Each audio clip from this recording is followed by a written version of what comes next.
Sorry, boy, but his captain's got to teach his men what happens to those what cross him. Captain's got to teach stuff. Good morning from the Batcave. It is Tuesday, August 27th, 2024, and I'm going to keep going with the Samuel series. We're going to be looking at the choosing of David and probably leading you into the point where David is now getting persecuted. And in this context, we're going to kind of compare the differences to the character of David versus the character of Saul and the emphasis God is putting on David. Remember, David is a type of the new covenant. Saul is a type of the old covenant.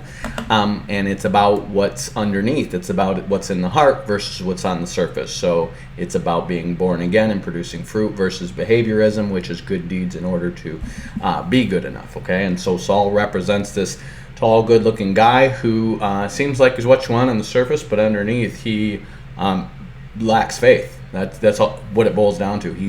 He lacks trust in God, so he counts himself as unworthy to be the king, just like the Jews counted themselves unworthy of eternal life because they felt the only way they could be worthy is by earning their own righteousness.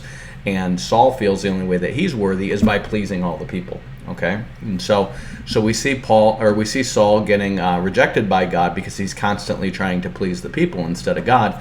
And once you have your clear 3 testimonial witnesses that that's what he's like, he's not going to change. It's just going to go downhill from Saul from there. He's going to reject him and he's going to select David.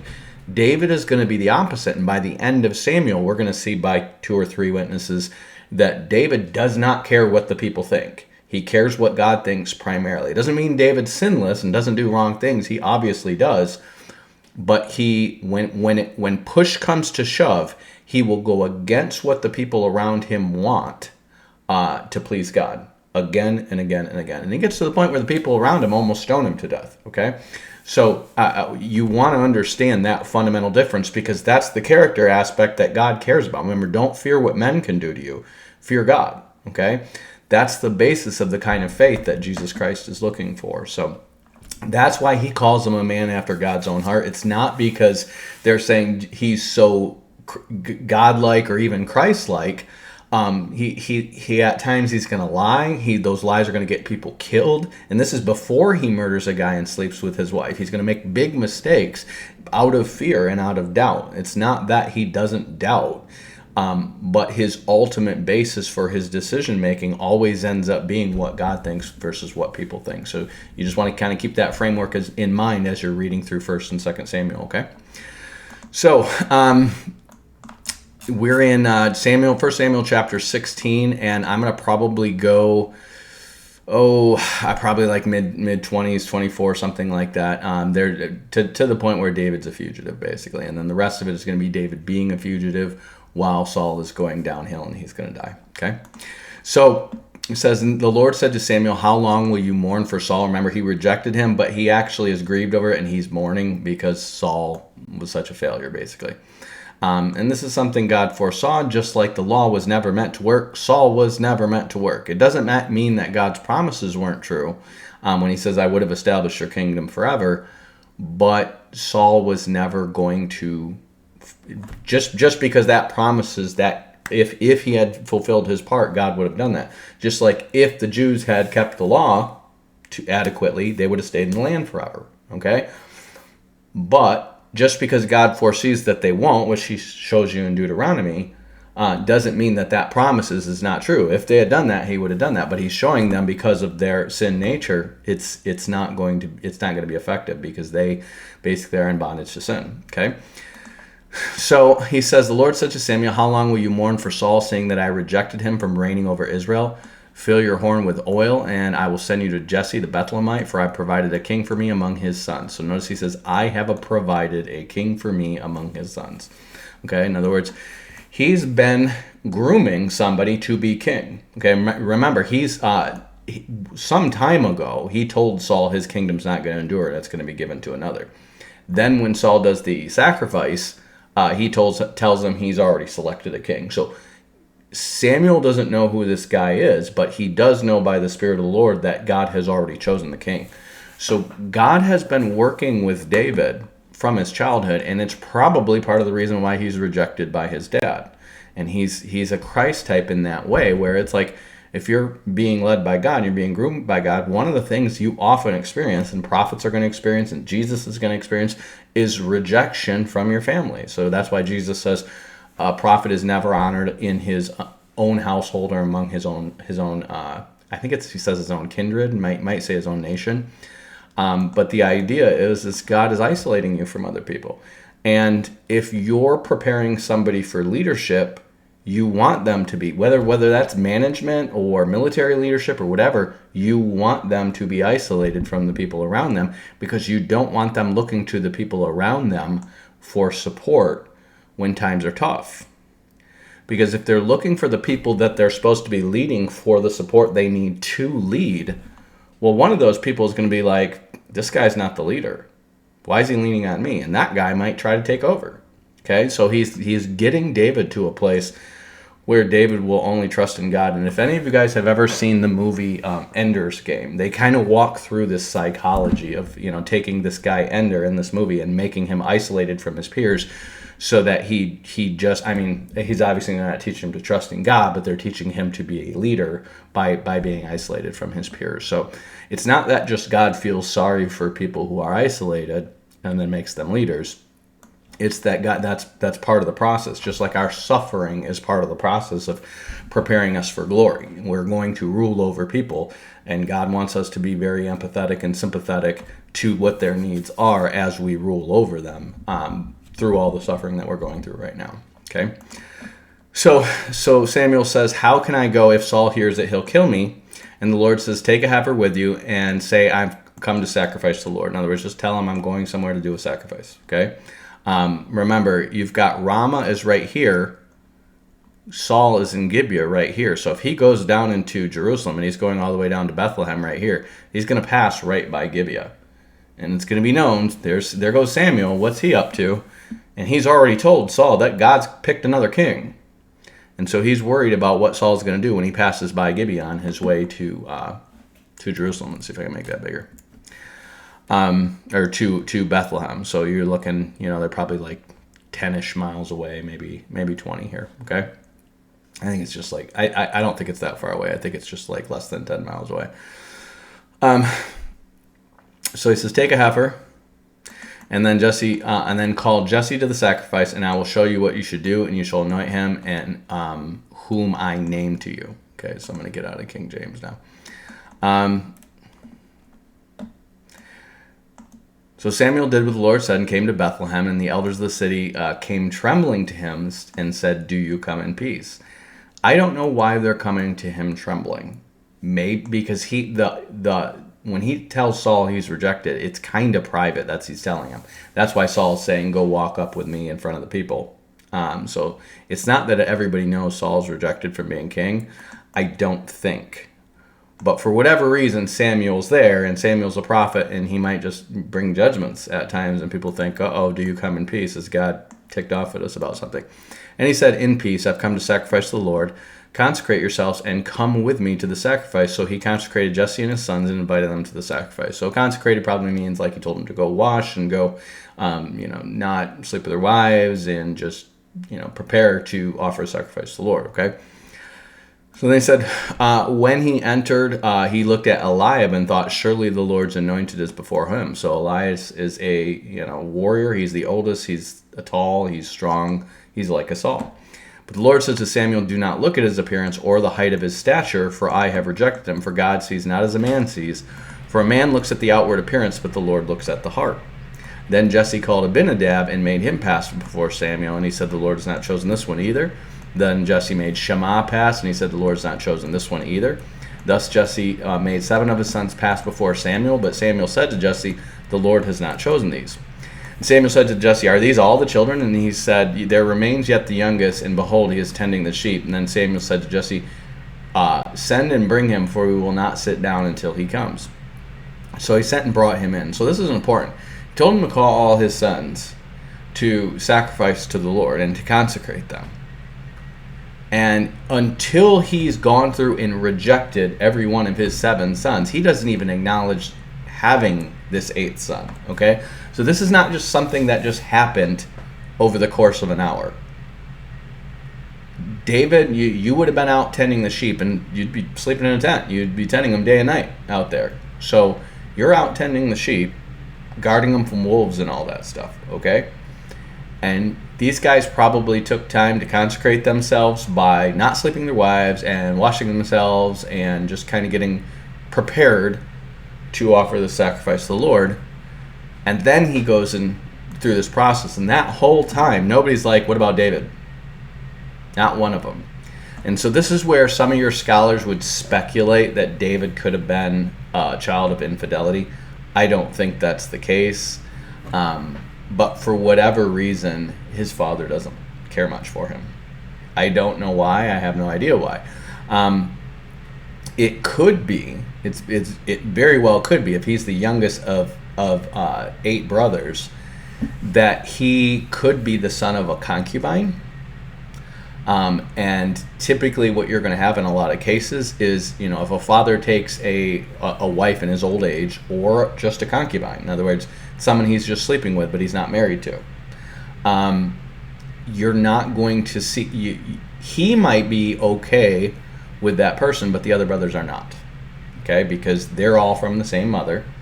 And that's why you're going to have the sons of Leah and Rachel kind of dominating over the other sons who are not, who are from the handmaids. If you pay attention to where these are mapped, all the sons of Leah and Rachel have the majority of the land in all the highlands. Okay, so it could be something like that he might be, a son from a later wife.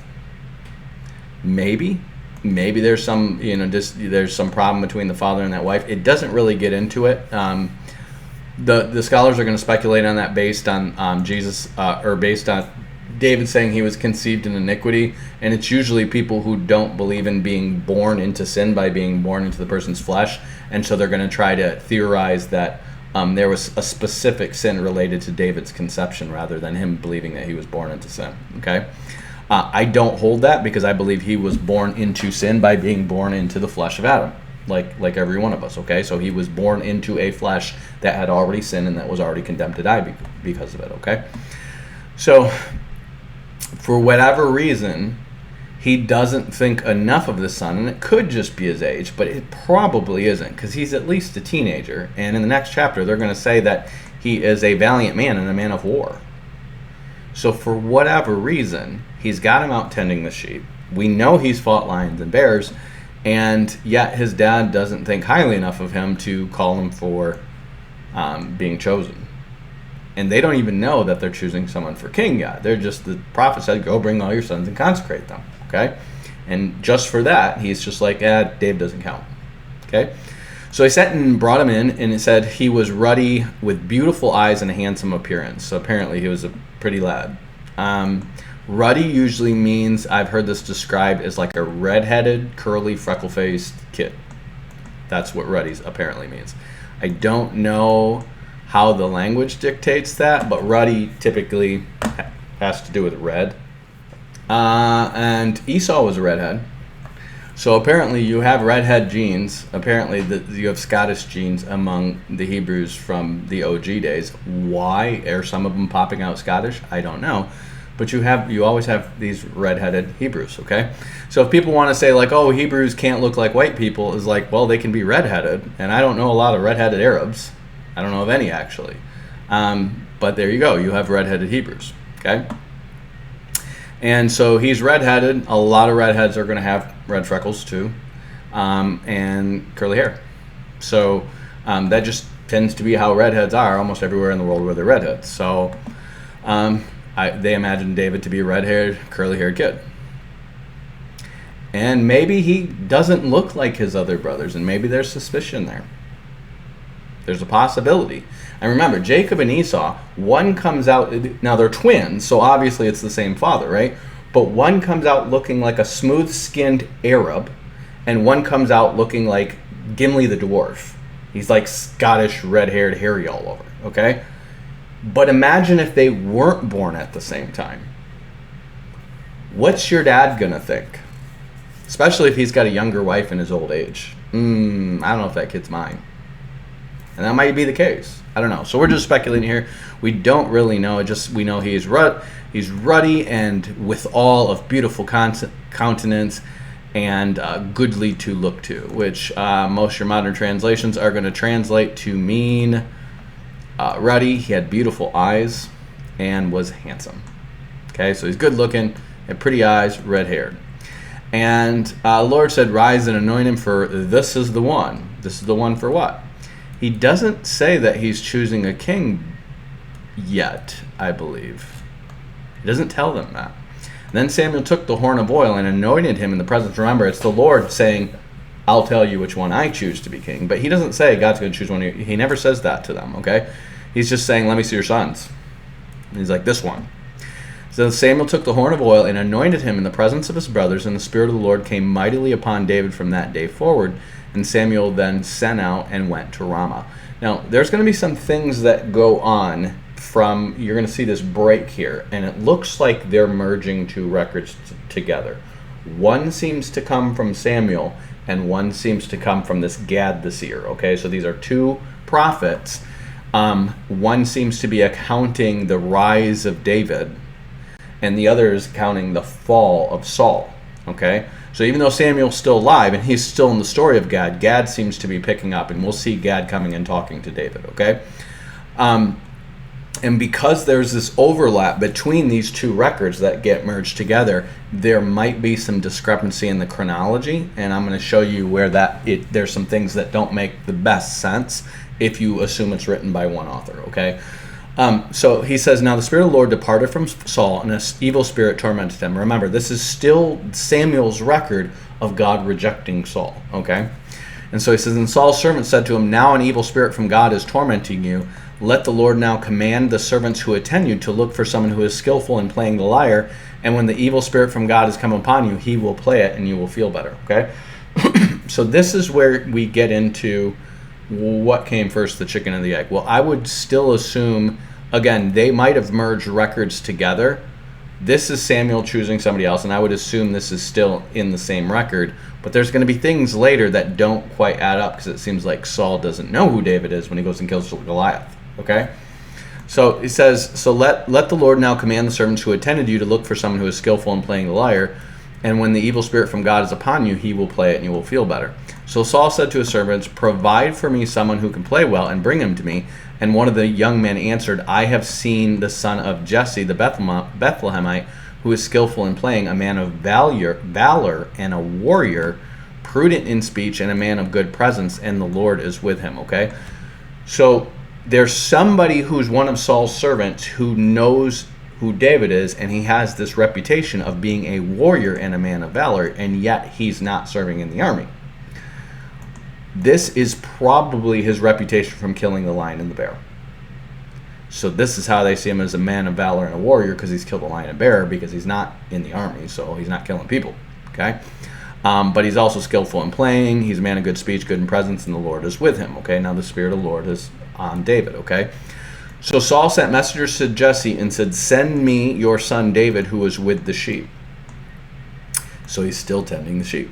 Okay, now, so for whatever reason, his dad just sends him right back to tending the sheep. And we don't know if he's killing the lion and the bear before or after this, but God is still grooming him up for leadership, and part of that is sending the lion and the bear after the sheep to see what David's going to do. And David's going to fight the lion and the bear and win. And I would visualize this and imagine David fighting for his life, because this is what he's going to go through in real life. And you see God preparing him for this with the isolation, the rejection, fighting a lion, fighting a bear. Why? Because you're going to be king.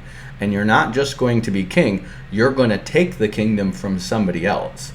And you need to know that I trust in my strength because it comes from the Lord.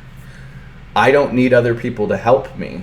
I just need God, and I don't care what people think. Nobody really likes me, okay? David is a lonely dude, and that's why he falls into adultery later, okay? He's a lonely dude his whole life, even when he's got multiple wives, because his wives are more political arrangements than wives.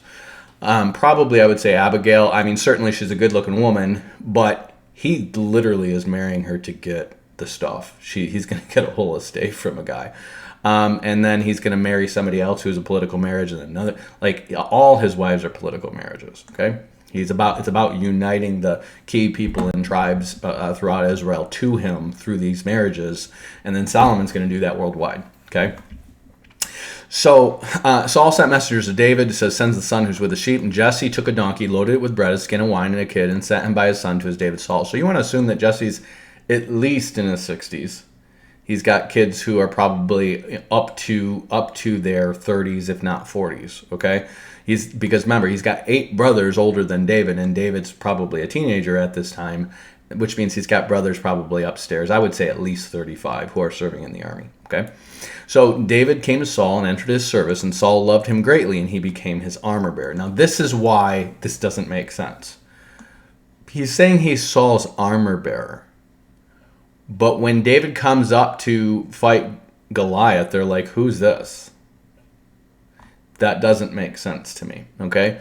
And this is where I think you have 2 overlapping records, and maybe the David and Goliath story might have been before he actually starts serving Saul as the harp singer guy, because he might have killed Goliath, but he's still too young to join the army.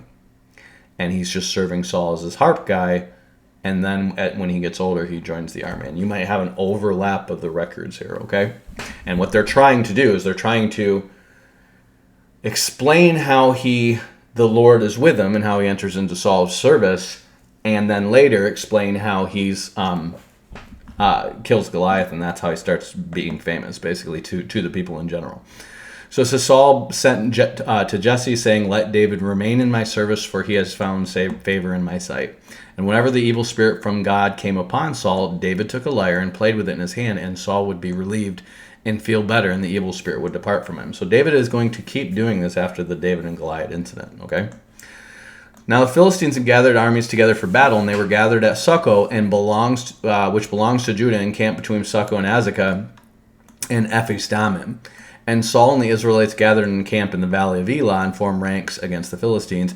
The Philistines stood on the mountain on one side, and Israel stood on the mountain on the other side, with the valley between them. And there came out of the camp of the Philistines a champion named Goliath of Gath, whose height was 6 cubits in a span.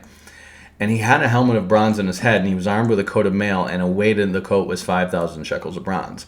And he had greaves of bronze on his legs, and a javelin of bronze slung between his shoulders. The shaft of his spear was like a weaver's beam, and the spear's head weighed 600 shekels of iron, and his shield's bearer went before him.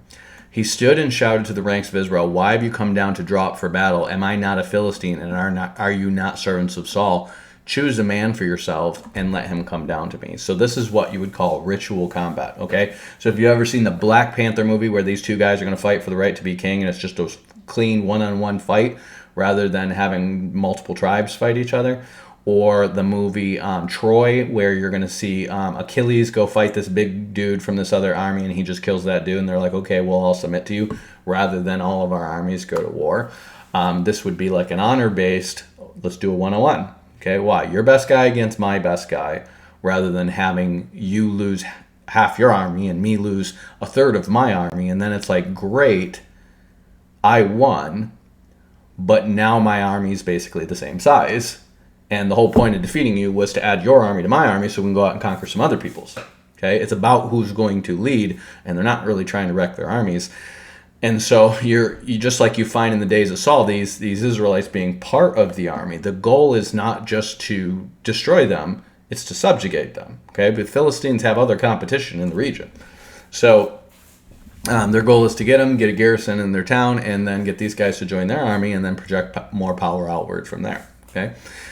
So he says, choose a man for yourselves, and if he's able to fight with me and kill me, I'll be your servant. But if I prevail against him and kill him, then you will be our servant. Now, that seems like a pretty good deal, except for the fact that they've got a ringer. Okay, this guy is one of the last. There's like 5 descendants left of this Anak, who is where the word Anunnaki or Anakim comes from, and these Anakim were pushed out of Hebron, which is where Judah is. This is where David's going to go live, by the Calebites. So you're going to read the story in Judges how Caleb and his his like grandson or grandnephew Othniel goes basically and beats these giants, these sons of Arba.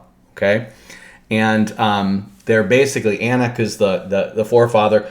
Arba is the father at that time, and he has 3 sons, and they go defeat these guys and run them out and basically kill them all, except for a few that fled down to Gath, which is where Goliath is from. Okay, and over time, Goliath is going to be this champion of Gath, and he's going to have 5 brothers, and the 5 lords of the Philistines are each going to use them as a champion in their city. So if they can entice people into this one-on-one honor fighting, they're like, okay, we'll do that.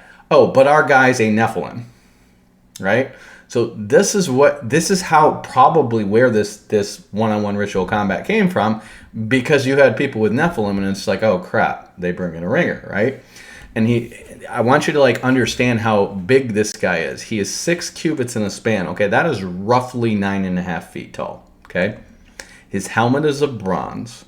So most people are wearing like a leather helmet at this time. A bronze helmet would be expensive, but he's got a solid metal helmet. He's armed with a coat of mail. The weight of the coat was 5,000 shekels of bronze. So if you can imagine 5,000 coins, bronze coins, that's what this mail coat weighs. Okay, so he's wearing heavy duty, almost like Middle Ages mail armor. Greaves of bronze, which means he's got his shins covered with a bronze greave, and then a javelin of bronze between his shoulders. Okay, so the spear itself is not a wooden shaft. The shaft is made of bronze. The head is made of iron. So this is an incredibly heavy thing. I used to think it was a wooden one, and it's as big around as a weaver's beam. Now, a weaver's beam is what you would use for a loom, and so you would have these big loops around the beam at the top because you want a big loop so you can weave in and out of it easy. Okay, and so he's got this beam that has to be at least, I would say, 3 inches thick. I mean, I couldn't get my hand around it. Okay, and it's made of bronze, so this thing is very heavy. And then just the spearhead weighs 600 shekels of iron. So imagine 600 coins made of iron, or 600 washers that are about the size of a quarter or a 50-cent piece, and that's how much weight of iron is in the spearhead. So if he gets you with this spear, I don't care. These guys are mostly wearing leather army. If he gets you with a spear, he's going straight through you, like you're toast. And that's just a spear. He's also got a sword and javelin. And then he's got a guy just holding a shield in front of him. This is how this guy is Diesel. And so he stood and shouted at the ranks of Israel, let's do this one-on-one. Your best against my best. And of course, who's the tallest and the head and shoulders above everybody else? That's Saul. So most of these guys are probably 5 foot something, probably 5'6" at the tall end. I would be considered a tall guy among them. Saul is probably 6'2", something like that. He's a head above everybody else. Okay, so he would be considered a above average height man by our days. Everybody else would be considered a little below height, because people do get taller over the generations. And Goliath is 9 foot. So even Saul, he's going to have 3 feet on Saul. It's like taking I don't know, like Isaiah Thomas. And you're like, okay, Isaiah Thomas, you're going to go fight Shaq one-on-one. It's a dunk contest. First, we'll see if he can dunk on you, and then we'll see if you can dunk on him. Okay, that's the height difference. Only at a foot. Because I think Shaq's like just shy of 8 feet. There's people taller than Shaq. No, I'm sorry. Shaq is like 7 foot something. So add 2 feet to Shaq's height. Okay? So, it says, Saul and all of Israel heard these words of the Philistine, and they were dismayed and greatly afraid. Now David was the son of an Ephrathite, and this is how you can tell this is the different. We already know who David is. So why is it saying now David was the son of an Ephrathite of Bethlehem, Judah, named Jesse, who had 8 sons? Okay? This is how you can tell these were 2 different records, and they somehow joined together around this time. Okay? we just introduced David. We just said where he's from. We know whose son he is. He's the son of Jesse. He's in Bethlehem of Ephrathah, okay? But for whatever reason, who had 8 sons? We already know all this information just from the last page. So why is it saying it again? And my guess would be is because that last chapter ended Samuel's account of kind of the decline of Saul, okay? Samuel is going to be mentioned, but he's not going to be saying anything for the rest of this. Okay, so that's where I would guess that Samuel is not the one who's giving this account. This is probably Gad the seer. And he is introducing David, possibly without the knowledge that David, because what these are prophets giving records about the kings. And so what's probably going on is either Gad doesn't know that Samuel and David had this meeting beforehand, and he's already anointed him beforehand, because he's a contemporary of Samuel. But they might have not shared this information, because this was a private meeting where he goes and anoints David and all that. Okay, and for all Gad knows and the populace knows is this is where David first gets introduced as a guy who's got rank and weight. So. But it doesn't make sense that Saul doesn't know who he is, because he's supposedly playing instruments for him before this. And this is where I wonder if this is around the same time. And maybe David just started playing for him, and he's calling him a mighty warrior and all this. And Saul just doesn't realize it's the same person. So, because he literally could be some guy who's just going into his courtroom and playing an instrument. And he doesn't really know him. He's just the king. But then it says he's his armor bearer. So that's why I would guess. I mean, somebody's armor bearer is not like a squire. That's kind of like somebody who's going to hold a shield for you in battle. So like Saul's got an armor bearer. He's holding a shield for him. Okay. So what I would guess is that the records overlap, and they're saying he became his armor bearer. But the reason he becomes his armor bearer is this right here, not because he liked his lyre playing. That doesn't make sense. Okay. So, he said, David was the son of an Ephrathite of Bethlehem of Judah, named Jesse, who had 8 sons. In the days of Saul, he says, in the days of Saul, the man was already old and advanced in years. So I don't know if he's saying Jesse was old and advanced in years, or Saul was already old and advanced in years. He said that it sounds like Jesse. So he's saying the 3 eldest sons of Jesse had followed Saul into battle. The names of the 3 sons that went into the battle were Eliab, the firstborn, next to him Aminadab, and the third Shammah. So those are the first 3 that get rejected. They've been part of Saul's army for some time. David was the youngest, and the 3 eldest followed Saul, but David went back and forth from Saul to feed his father's sheep at Bethlehem. So notice he says, but David went back and forth from Saul to feed his father's sheep. So he's playing the lyre for Saul, apparently, but it sounds like he's coming and going to play the lyre from Saul whenever Saul's under demonic torment. And Saul doesn't really know him yet. He's just this guy that they say, when he plays the lyre, you'll feel better. And they just bring him into his courtroom, and he does this, and Saul doesn't really know him yet. He's just some guy who's playing, and he's not really paying attention to him that much. And then it says, for 40 days the Philistines came forward and took a stand morning and evening. Jesse said to David, take for your brothers an ephah of this parched grain and these 10 loaves, and carry them quickly to the camp of your brothers. And also take 10 cheeses to the commander of the 1,000. See how your brothers fare, and bring them some token from them. Now Saul and they and the men of Israel were in the valley of Elah fighting with the Philistines. David rose early in the morning, left the sheep with the keeper, took the provisions, and went as Jesse has commanded him. He came to the encampment of the army and was going forth into battle in the battle line, shouting the war cry. Israel and the Philistines drew up for battle, army against army. David left the things in charge of the keeper of the baggage and ran into the ranks and went and greeted his brothers. So he's actually going up to the fighting lines. And as he talked with them, the champion of the Philistine of Gath, Goliath by name, came up out of the rank of the Philistines and spoke the same words as before, and David heard him. All the Israelites, when they saw the man, fled from him and were very much afraid. And the Israelites said, have you seen this man who has come up? Surely he has come up to defy Israel. The kings will greatly enrich the man who kills him, and will give him his daughter to make his family free in Israel. Now, this is different. This is the NRSV. I want to read the King James Version of this. He says, have you seen this man come? Surely it is to defy Israel, and it shall be that the man who kills him.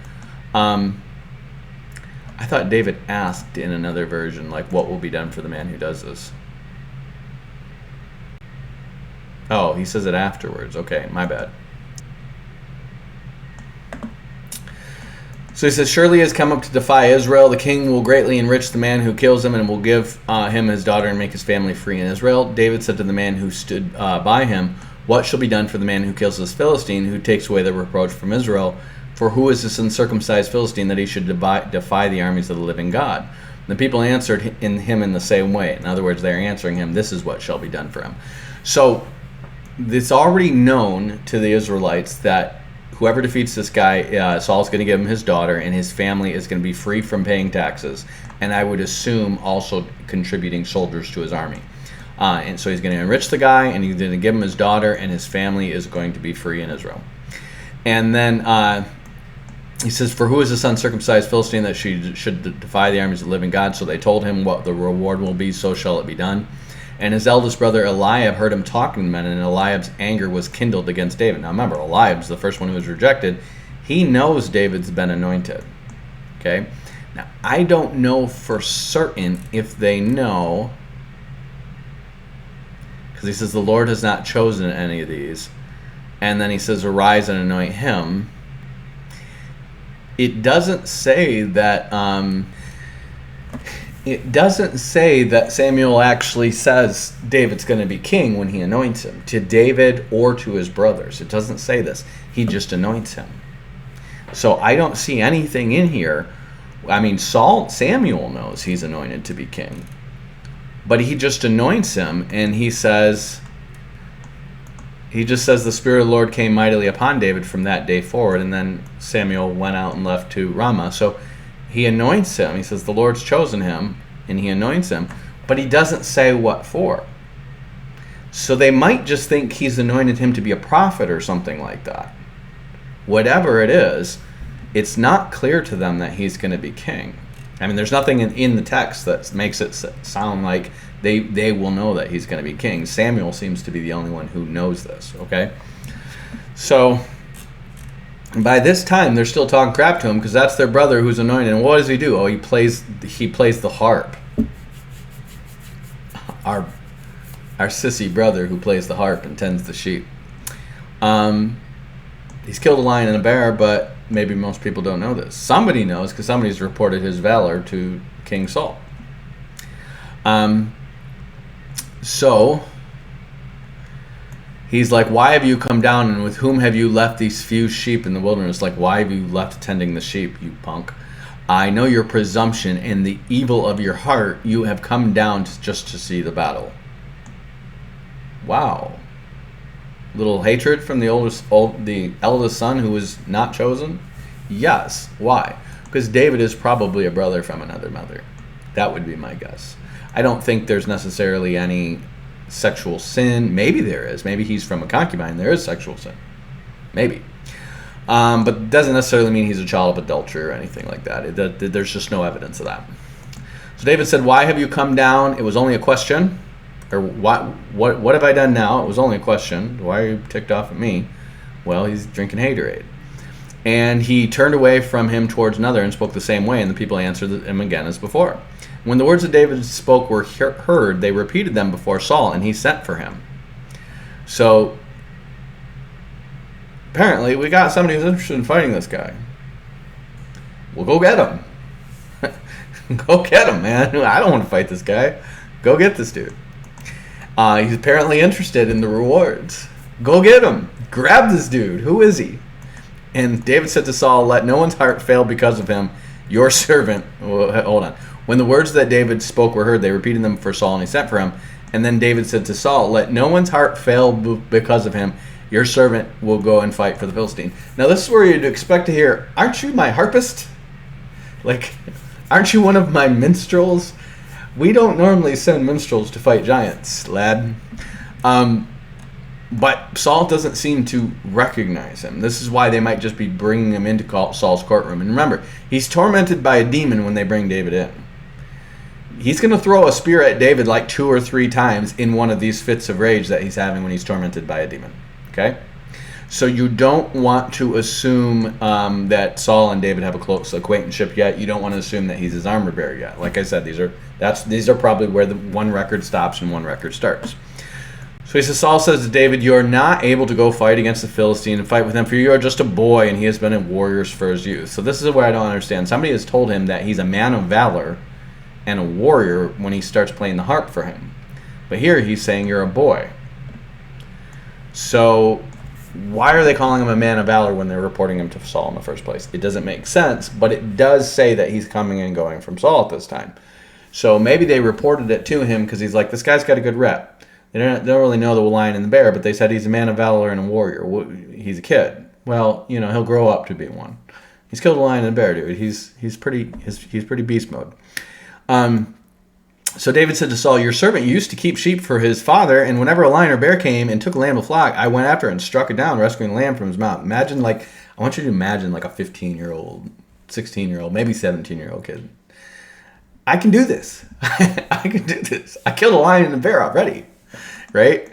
And I've rescued the lamb from his mouth, and if it turned against me, I would catch it by the jaw and strike it down and kill it. So like he'd grab the lamb and have a lamb in his mouth, and I'd be like, go grab the lamb and get it back. And then if it turned to try to attack me, I'd grab it by the beard and I'd stab it in the throat. I did this twice. I did this all the time back home. We used to kill womp rats with my old blah blah blah. I can shoot down this Death Star, right? Like it's the same as shooting a womp rat. Like he's Luke Skywalker basically, and he's like, your servant has killed both lions and bears, and this uncircumcised Philistine will not be like one of them. It's just like shooting womp rats. Since he defied the armies of the living God. In other words, he's talking crap to our God. This is where we bring the rain. Let me show you how we do this back in Judah, Bethlehem, Benjamite.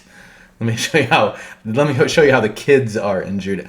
And so like, here's Judah at this time, and this is where your scholars, are going to be all critical and be like, Judah seems to be rewriting the records after the time, because we read Judges and we read Samuel, and Judah's always like barely mentioned.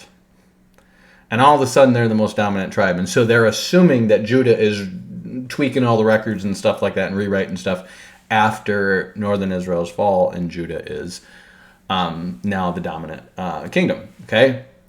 They assume that. But Judah was one of the biggest when they go in there. And again, they have a lot of people in the highlands.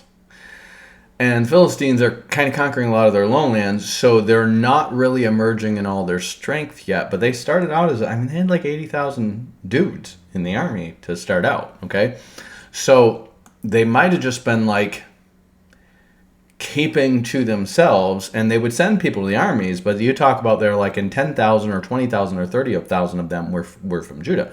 Well, wait a minute, there was 80,000 from Judah when they were there. And what you probably have is like the stronghold of Judah is going to be this Hebron area, which I believe is kind of down here. And it's its own highland region.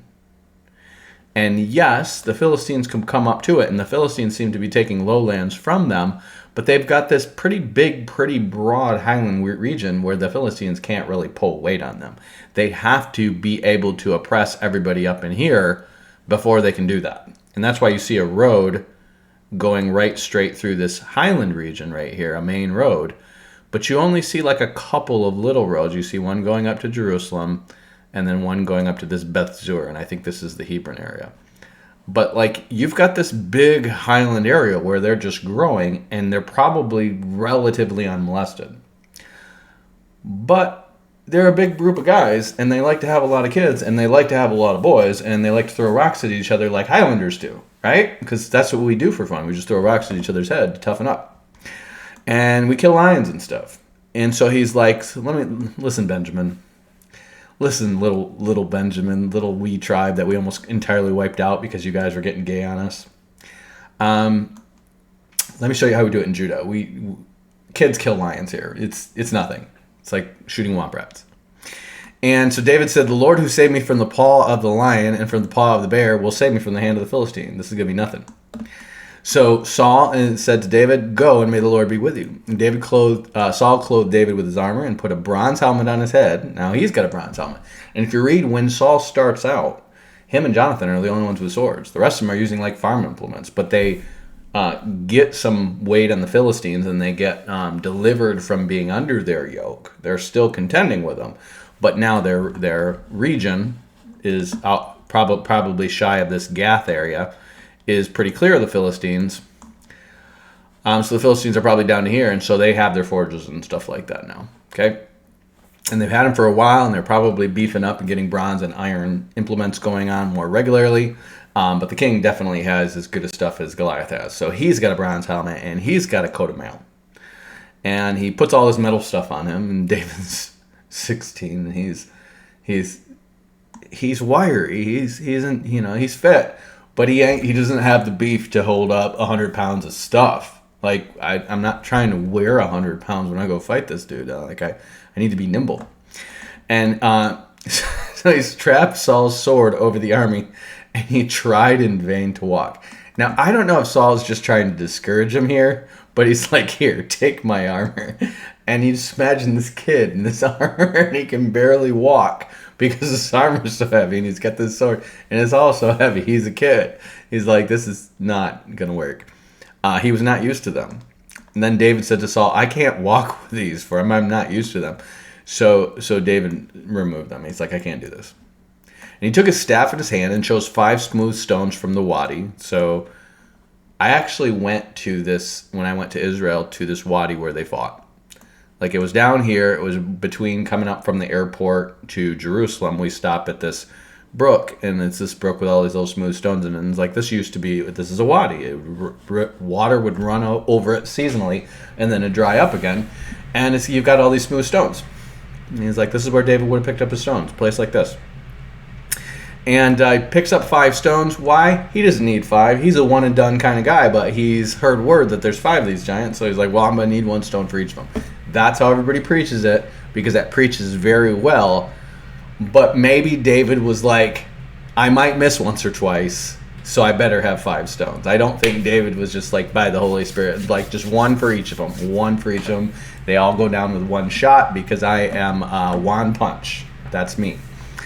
David came and drew near to Philistine came and drew near to David with his shield bearer in front of him. When the Philistines looked and saw David, he disdained him, for he was a youth, ruddy and handsome in appearance. Oh, this good-looking kid. He's a cute little kid. And Philistine said to David, am I a dog that you come at me with sticks? And the Philistine cursed David by his gods. And the Philistine said to David, come to me, and I will give your flesh to the birds of the air and the wild animals of the field. But David said to the Philistine, you come at me with a sword, spear, and javelin, but I come at you in the name of the Lord of hosts, the God of the armies of Israel, who you defied.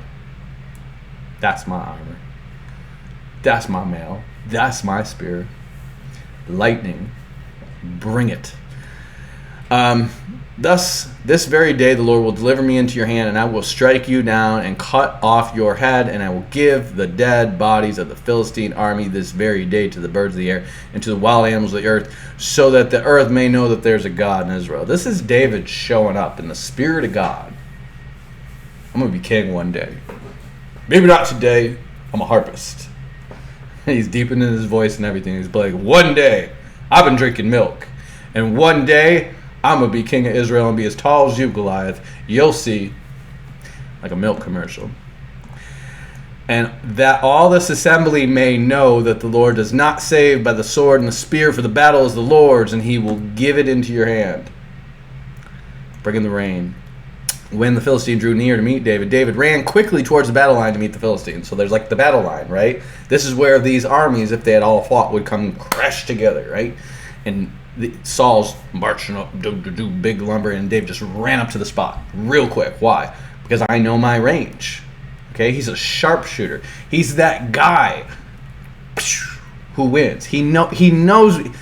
Listen, you're out here tending sheep all day long, chucking rocks at stuff with your sling. That's all you do. That's all you do. You play your harp, you practice chucking, you watch the sheep. You play your harp, you practice chucking, you watch the sheep. That's all you do. Then every now and again, lion or a wolf or something tries to come take a sheep, and you're like, yeah, boy. And sometimes you got a big one you're dealing with. Okay, well, I got to run up on that one and stab him. Okay? So this is what I do. You got to be quick. You got to be able to run. You got to be able to shoot, and you got to be able to stab when you need to. This is how the life of a shepherd. Okay? Shepherds aren't soft. I just like to play the flute because I'm musically talented. All right? Or the lyre or whatever, the harp. So David put his hand in as he runs up to the line. So as Saul is walking up to the line to fight him, now they always have in the movie, he throws the spear at him and misses. Maybe because he's got a javelin. Maybe he does this, but we don't know that happened. All we know is that Saul's just like, I'm just going to run up and stab this guy with my spear and hold him up like a shish kebab skewer and be like, is this all you got? That's Saul's plan. He's got this all visualized. He's getting ready to live his best life now and visualize and succeed with that big, huge 100-pound javelin he's got, or spear he's got. And David's just like, but he's already at the line. And by the time I'm lumbering up to this line, dun, dun, dun, dun, dun, dun, dun, this kid's just like, whoosh, whoosh, whoosh, whoosh. And Saul's like, my armor bearer is in front of me, and I've got this big iron helmet on and this chain of mail. What's this thing going to do to me? And he's like, you don't understand. Your helmet goes down like this. It covers up your head. Maybe even has something like this that covers up your nose. But you're way up here, and he's looking up your nose with his rock. And you're totally exposed, son. And one good one to the nose, and it's toast for you. One good one right here, just boof. And it's toast for you. It's going into your head. He's been practicing, and the Lord is with him. And David put his hand in the bag, took out a stone, he slung it and struck the Philistine in the forehead, and the stone sank into his forehead, and he fell face down on the ground. Balalap. One and done. Boom. Looking for this, and that's it. That's it. It's over. Oh, we were looking for a real fight. If you ever see one of these fights where people getting ready for a fight and the dude's just one punch, boom, done. Like I watched a fight where a guy just runs out of the corner and just haymakers this guy, one punch, boom, done, fight's over. And people are like, oh, and then they're just like, pay $400 for that. We pay $400 to go watch a one-punch street fight. Some dude just ran up and just punched him, and that was it. The end. $400 to see that. Well, we could talk about we were there when... No. That sucked. These are supposed to be professional fighters. What the heck? That's it. That's it. All the Philistines went from being like, yeah. Oh, he ain't getting back up. Oh, he'll shake that off. Oh, he ain't moving. Ooh. The kid's coming at him. His armor bearer's running away. Oh, this is gonna be ugly. And David prevailed over the Philistine with a sling and a stone, striking down the Philistine and killing him, and there's no sword in David's hand. Then David ran over and took the Philistine, grasped his sword, slew it out of its sheath, and killed him when he cut off his head with it. And then the Philistines saw their champion was dead, and they fled. He ran up and took his own sword, and it was like, I can barely lift this thing, but wow. Hack. And then let me grab that head real quick for a trophy from my mantelpiece. I'm going to be king one day. I'm drinking milk. And the troops in Israel and Judah rose up with a shout and pursued the Philistines as far as Gath and the gates of Ekron, so that the wounded Philistines fell on the way from Sharim as far as Gath and Ekron. So let's see what Gath and Ekron is.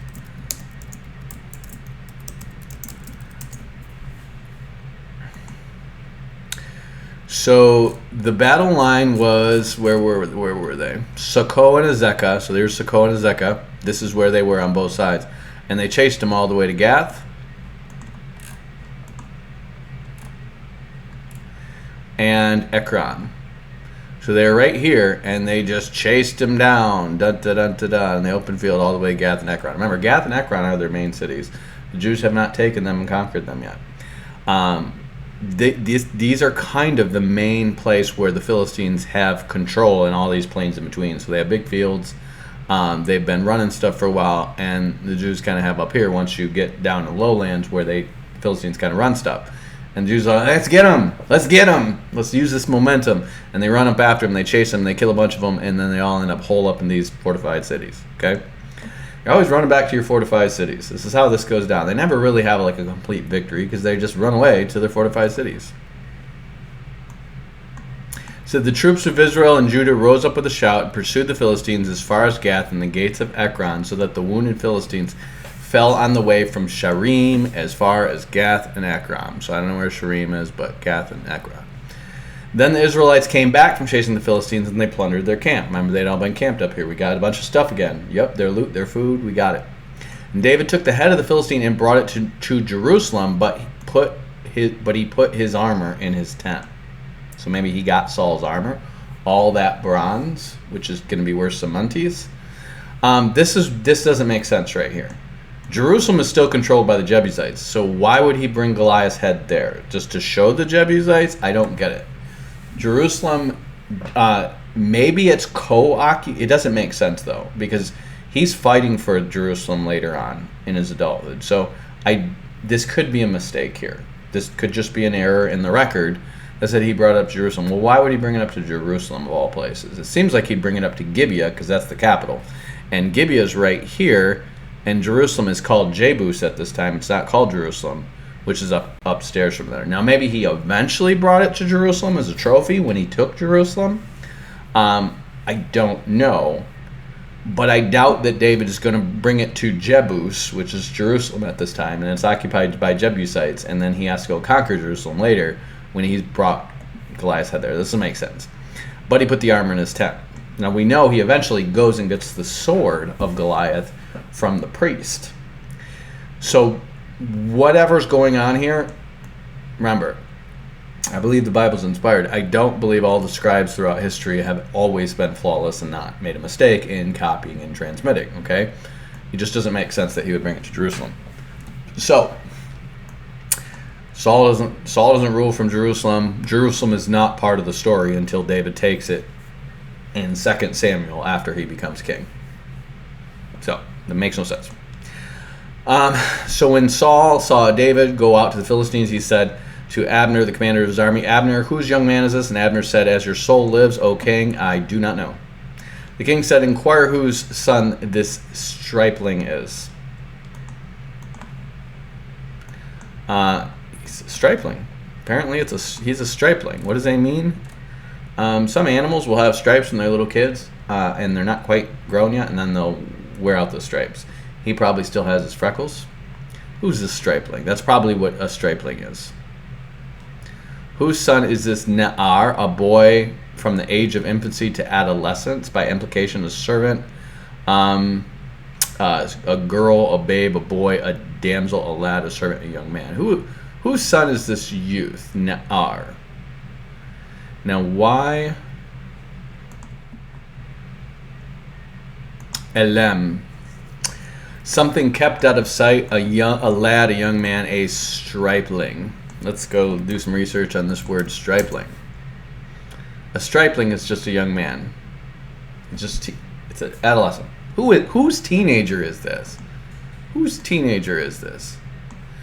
Well, remember, he's got a harpist. So maybe there's some overlap, and maybe he kills Goliath before somebody says, "Hey, I know a guy." Because obviously he's a teenager. He's not going to give his daughter to a teenager at this time. And he doesn't ever end up giving that daughter that he promised to David. He gives her to somebody else because David's so much younger, right? He's a teenager. Maybe he's as young as 14, 15 years old. I'm not giving my daughter to a 14-year-old. But he's a manly 14. He's a kid, dude. I know he killed Goliath. That's awesome. But he's a kid. I'm not giving my daughter to a kid. So, maybe David became his harpist after? Because it doesn't, if these are two different records that overlap, maybe that's the reason they call him a valiant warrior and introduce him as a harpist. So if Samuel doesn't account the story of Goliath, Gad starts there, and the reason he's called a mighty warrior and a valiant man who can play the harp good is because he's killed Goliath. That would make sense, because Saul doesn't seem to know who he is from a lick. I mean, who is this guy? Well, just in the previous chapter,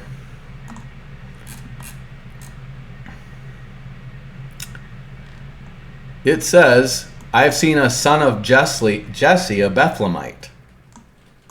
And Saul sent messengers to Jesse and says, "Send David, thy son." And Saul sends to Jesse to say, "Your son's going to work for me now." And it says he loved him greatly and he became his armor bearer. So What my guess would be is that the Goliath story happens before he gets recruited to be his harpist. And when Saul realizes this guy who can play the harp and the Lord is with him is this valiant warrior, the same guy who killed Goliath can play the harp good and drive away evil spirits. Well, bring that. I love this dude. This dude is awesome. This kid is good luck. Bring Token to me. He will be my mascot. He's like Baby Groot to Saul. He's so precious. And my guess would be the Goliath story is going to happen before this, and then he gets recruited. But this is Samuel's record, and Samuel's not there for the Goliath stuff, but Gad probably is, or the story's well known by this time, and Gad's recording it. Okay? That would be my guess.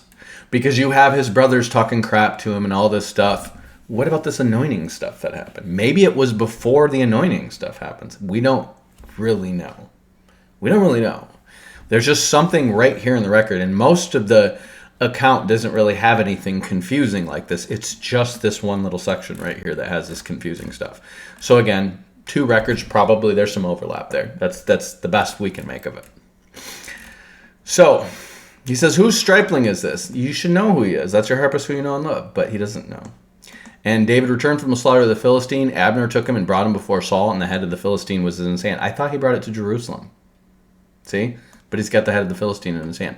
Well, and this is where they are probably saying this is a later record that is saying it eventually was a trophy in Jerusalem when he took Jerusalem.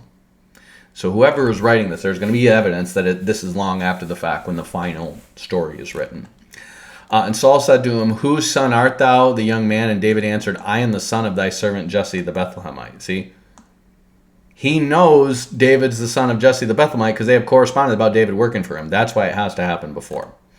So I would just say what this is Gad's record. The other one is Samuel's record. Samuel's record ends there, and Gad starts here, but there's an overlap at that last chapter. Okay? And that's how you'd make sense of it. And it came to pass, when he had made an end of speaking to Saul, that the soul of Jonathan was knit with the soul of David, and Jonathan loved him as his own soul. So Jonathan would probably be, I would guess, Saul is going to reign for around 20 years. And I'm going to guess Saul's in his 30s when he starts. He's in his 60s when he dies, which means Jonathan is probably in his 20s when he starts ruling. Because remember, he's leading some men. And then Jonathan's probably going to be in his 40s when he dies. So Jonathan right now is probably in maybe his late 20s. That would be my ballpark guess. Okay. And David's a teenager, and he's like, I like this kid. He's cool. we're gonna be boys. So he loved him as his own soul.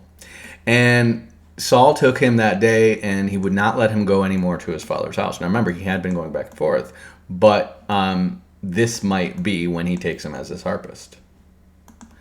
Then Jonathan and David made a covenant because he loved him as his own soul. And Jonathan stripped himself of the robe that was upon him and gave it to David and his garments, even to his sword and to his bow and to his girdle. And David went out whithersoever Saul sent him, and he behaved himself wisely. And Saul set him over the men of war, and he was accepted in the sight of all the people, and also in the sight of David's servants.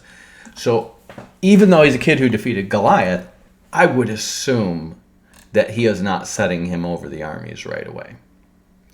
I would assume there's some time that he's his harpist, and then he eventually becomes his armor bearer, and then he's over the men of war. So that overlap in those records makes sense, okay? And by the time he becomes his armor bearer, remember, he's going back and forth serving Saul as a harpist, but by the time he becomes his armor bearer, he doesn't go home anymore. He's basically adopted into Saul's household. And it came to pass, as they came, that David returned from the slaughter of the Philistine, that the woman came out of all the cities in dancing and to meet King Saul with tabrets and joy and instruments of music. Okay, so now some time has passed. Years have passed. David is now a boss. Everybody likes him. They're making songs and singing his praises.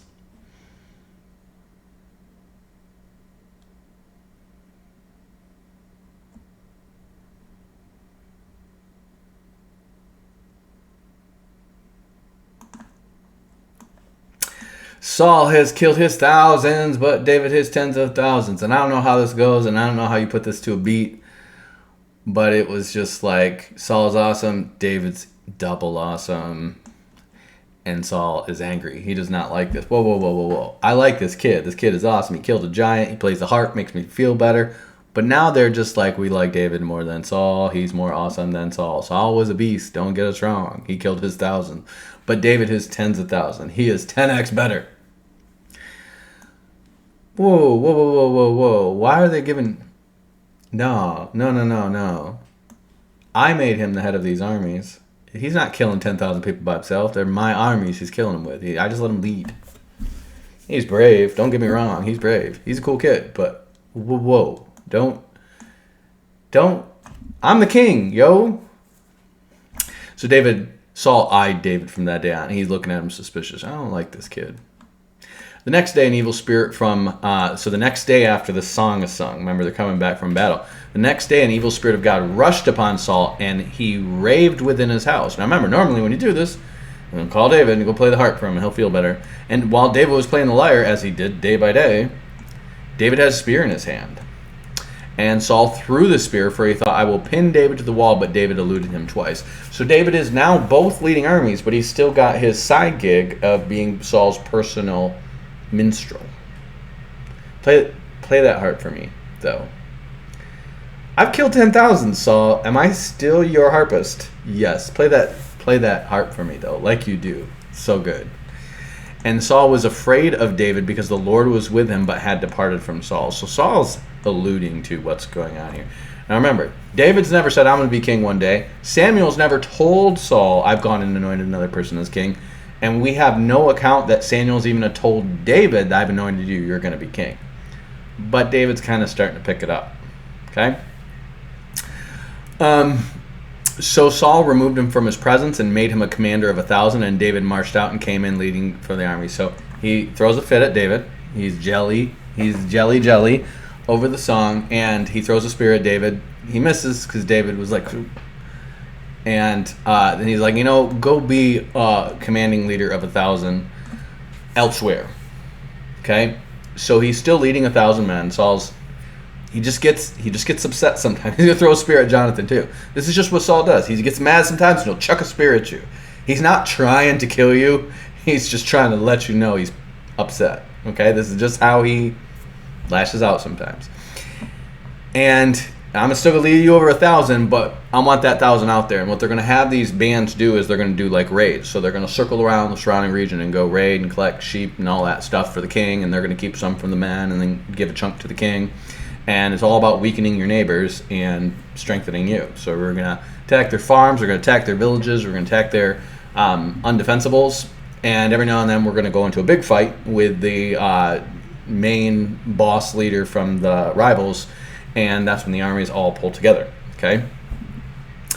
So he says, Saul removed him from his presence, made him commander of 1,000. David marched out and came in leading the army. David had success in all his undertakings, for the Lord was with him. When Saul saw that he had great success, he stood in awe of him. But all David and Judah all Israel and Judah loved David. This dude is awesome. He comes, he goes, he kills good. Killed a giant once. He's awesome. This dude is just a beast. And he's got such pretty eyes and red curly hair. We like this dude. How old is he? He's probably now in his 20s. That would be my guess. For it was he who marched out and came in leading them. Okay, Saul's getting older now. You got to remember, Saul is probably pushing into his 50s towards his 60s now. Okay, so Saul's not running around all the time to fight. He comes out for the big battle when the whole army's there. Then Saul said to David, here's my elder daughter, Merab. Okay, remember that the original deal was if he killed Goliath, he would get this daughter. She's already owed to him. Okay? But he was a kid back. You're not going to get my daughter because you don't have any chest hair yet.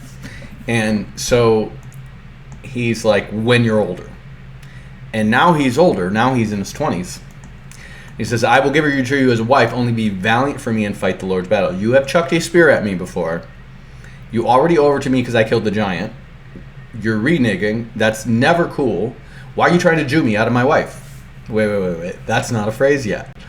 And then Saul thought, I will not raise a hand against him. Let the Philistines deal with him. So what he's going to do is he's going to trick him into going to fight a bunch of Philistines to get killed over the daughter who's already owed to him. Then David said to Saul, who am I and who are my kinsfolk, my father's family in Israel, that I should be son-in-law to the king? Remember, he already said he promised his daughter to whoever married Goliath. David did not accept. Or we let that lie and David didn't come to collect. And now he's saying, I will give you my daughter, because he's trying to entice him into getting himself killed. Kind of like what David does to Uriah the Hittite later on. But at the time when David's daughter Merab should have been given to David, she was given to Adriel the Meholathalite as a wife. Wait a minute. He promised her twice. First, he promised her if he killed Goliath. Then he's promising her if he fights his battles. He fights the battles. And then David's like, who am I, my kinsfolk, that I should be daughter-in-law to the king? And then, so he's like, okay, I'm not worthy, but sure. And then Saul gives him to somebody else. Okay, well, this is a big deal. Because if this person had married his daughter and his sons were to die, this person would be next in line for the throne. This man would be next in line for his throne, because his daughter would be next in line to be the queen and her husband would be the king. So this is a big deal that he's enticing him with this. So he gives the daughter to somebody else, Adriel the Maholathite. David is going to eventually take this woman's kids and give them to some city that Saul sacked to make peace with them, and they're going to kill him. This is politics, man. This is rough. And Saul's daughter Michal loved David, so he's got a younger daughter named Michal. She's into David. This guy's famous. He's cute. He looks like a boy band leader. He's got pretty blue eyes, and he sings good, and he plays the harp good, and he's got curly hair. And whenever anyone's like, yeah, because he's a sissy, you're like, and he killed a Goliath, though. He killed a giant, though, and now he's slain his tens of thousands, so you can't call him a sissy anymore for playing a harp. And she just thinks he's the bee's knees, and she's just got a girl crush on him. And Saul's like, I know, I'm going to use this. I'm going to leverage this. And Saul thought, let me give her to him, that she may be a snare for him, and that the hands of the Philistines will be against him. Therefore Saul said to David a second time, you shall now be my son-in-law. Come on, let's work this out. We should be family. You chucked a spear at me once, and you owed me your daughter twice and didn't give her up. Now, okay. So Saul commanded his servant, speak to David in private and say, see, the king is delighted with you. Yeah, I've heard that. And all his servants love you. And now then, become the king's son-in-law. So Saul's servants reported these words to David in private, and David said, does it seem to you a little thing to become the king's son-in-law, seeing that I'm a poor man and of no repute? In other words, why would you I'm just a poor kid from Israel. I'm a shepherd. Why would you want me to be the king's son-in-law? He knows there's nothing but trouble related to this house. And the servant Saul said, this is what David said. Then Saul says, thus shall you say to David. So David's trying to back out of this. I don't want this. I'm not trying to be close to this spear chucker. Saul says, thus shall you say to David, the king desires no marriage present except, in other words, he can't afford to give a big marriage dowry or bride price or whatever for her. So he's like, I can't afford her. She's high class. I'm just a country dude. All right. And he's like, you don't have to pay me. You don't have to give me a big bride price of 1,000 pieces of silver or anything like that. King desires no marriage price except 100 foreskins of Philistines. All I want you to do is, I have a problem. See, the law says everybody in the land is supposed to be circumcised. Everybody. Or they're out. We got all these people in our land that are not circumcised. Why don't you go handle that? So just so you know, this is Sakari who start and become, part of the zealots that start the revolts in Israel. This is what they start out doing, going around circumcising people who don't want to be circumcised, right? Like by force, because it is a law in the land that everybody in the land is supposed to be circumcised. So he says, go circumcise 100 Philistines for me. Let them know that we're dominant here. So Saul planned to make David fall by the hand of the Philistines. So what does this mean? Does it mean they're grabbing them and forcing them to be circumcised? Or does it mean that they're killing them and then circumcising them? It doesn't really clarify that. Doesn't really clarify that. But this is a good way to get yourself killed if you're like, hey, just the tip. And you got 100 of these dudes you have to do this to. This is a good way to get yourself killed. And so David and his servants and when his servants told David these words, David was well pleased to be the king's son-in-law before the time had expired. I don't know what that means. Oh, this is probably the beginning of the new sentence. I'm sorry. So David was well pleased to be the king's son-in-law. All right, fine. You want me to be your son-in-law? I'll take out some Philistines. Before the time had expired, David rose and went with his men and killed 100 of the Philistines. And David brought their foreskins, which were given in the full number of the king, that they might be the king's son-in-law. And Saul gave him his daughter Michal for the wife. So he's like, I am not trying to be like, give me circumcise, give me your foreskin. I'm just going to kill him and take the foreskins. So he did. When Saul realized that the Lord was with David and that Saul's daughter Michal loved him, Saul was still more afraid of David. Crap, I thought he was going to get himself killed by going to demand these circumcisions or whatever. And now I've got him, my son-in-law, and in line for the throne. 3 of my sons would have to die, but he's in line for the throne. This is not cool. It might be 4 sons have to die. So Saul was David's enemy from that time forward. He's like, this guy is... Notice you don't have any David's going to replace you as king. Nobody knows this yet, but Saul has made it so David is in the line for the throne. There's only one person who's going to live at the end of Saul and his sons getting killed who's a contender for the throne. And he might be younger than David. That might be why, like David might have been legitimately next in line because he's married to an older sister than this young son. I don't know. So then the commanders of the Philistines came out to battle, and as often as they came out, David had more success than all the servants of Saul, so that his fame became very great. Saul really wants him to get killed. He keeps throwing him at the toughest stuff. He's not getting killed. He keeps coming out victorious and more famous and more powerful. This is a problem. Saul spoke with his son Jonathan and all his servants about killing David, but Saul's son Jonathan took great delight in David. Jonathan told David, my father Saul is trying to kill you, therefore be on guard tomorrow. Stay in a secret place and hide yourself. This is another thing that's weird about this record. Now, Saul is definitely temperamental. He'll throw a spear at you one day, and then you'll be cool the next, okay? I have had friends that are like this. They get a little drunk, and they're really trying to beat you to death over absolutely nothing, and then they're cool the next day. And you're kind of like, I really don't want to fight this guy because he's been taking steroids since he was 16. But... He's cool now. He's cool. You just put up with it, right? You just put up with friends like this because all your friends are kind of crazy and you're kind of crazy, and there's just this dude, right? And I'm pretty sure he hates me and wants to kill me, but he hasn't actually, done it yet. We've always been able to simmer him down. And Saul seems to be like this. And Jonathan later on is going to act like, no, my dad would never do that. He already knows. His dad's already like, let's kill this David. Let's kill this David. No. No, I calmed him down. He's cool. Okay? He gets demonic attacks all the time. This has been going on for years, probably like a decade. Okay? Saul is bipolar at this point. Okay? God has rejected him, and this evil spirit comes on him all the time. And he is the king, but he's like a Nero or something by this point. He is kind of cray-cray. A lot. And every now and then chucks a spirit somebody who he should love. And then he's like, oh, I love you. You're my favorite. And you're like, oh, Dad, again. So he says, I will go and stand before my father in the field where you are, and I will speak to my father about you. If I learn anything, I'll tell you. Jonathan spoke well of David to his father, saying to him, the king should not sin against his servant David because he's not sinned against you, and because his deeds have been good service to you. Like he's never talked crap about you. He's just doing his job, man. He's doing good. Remember the giant, the harp?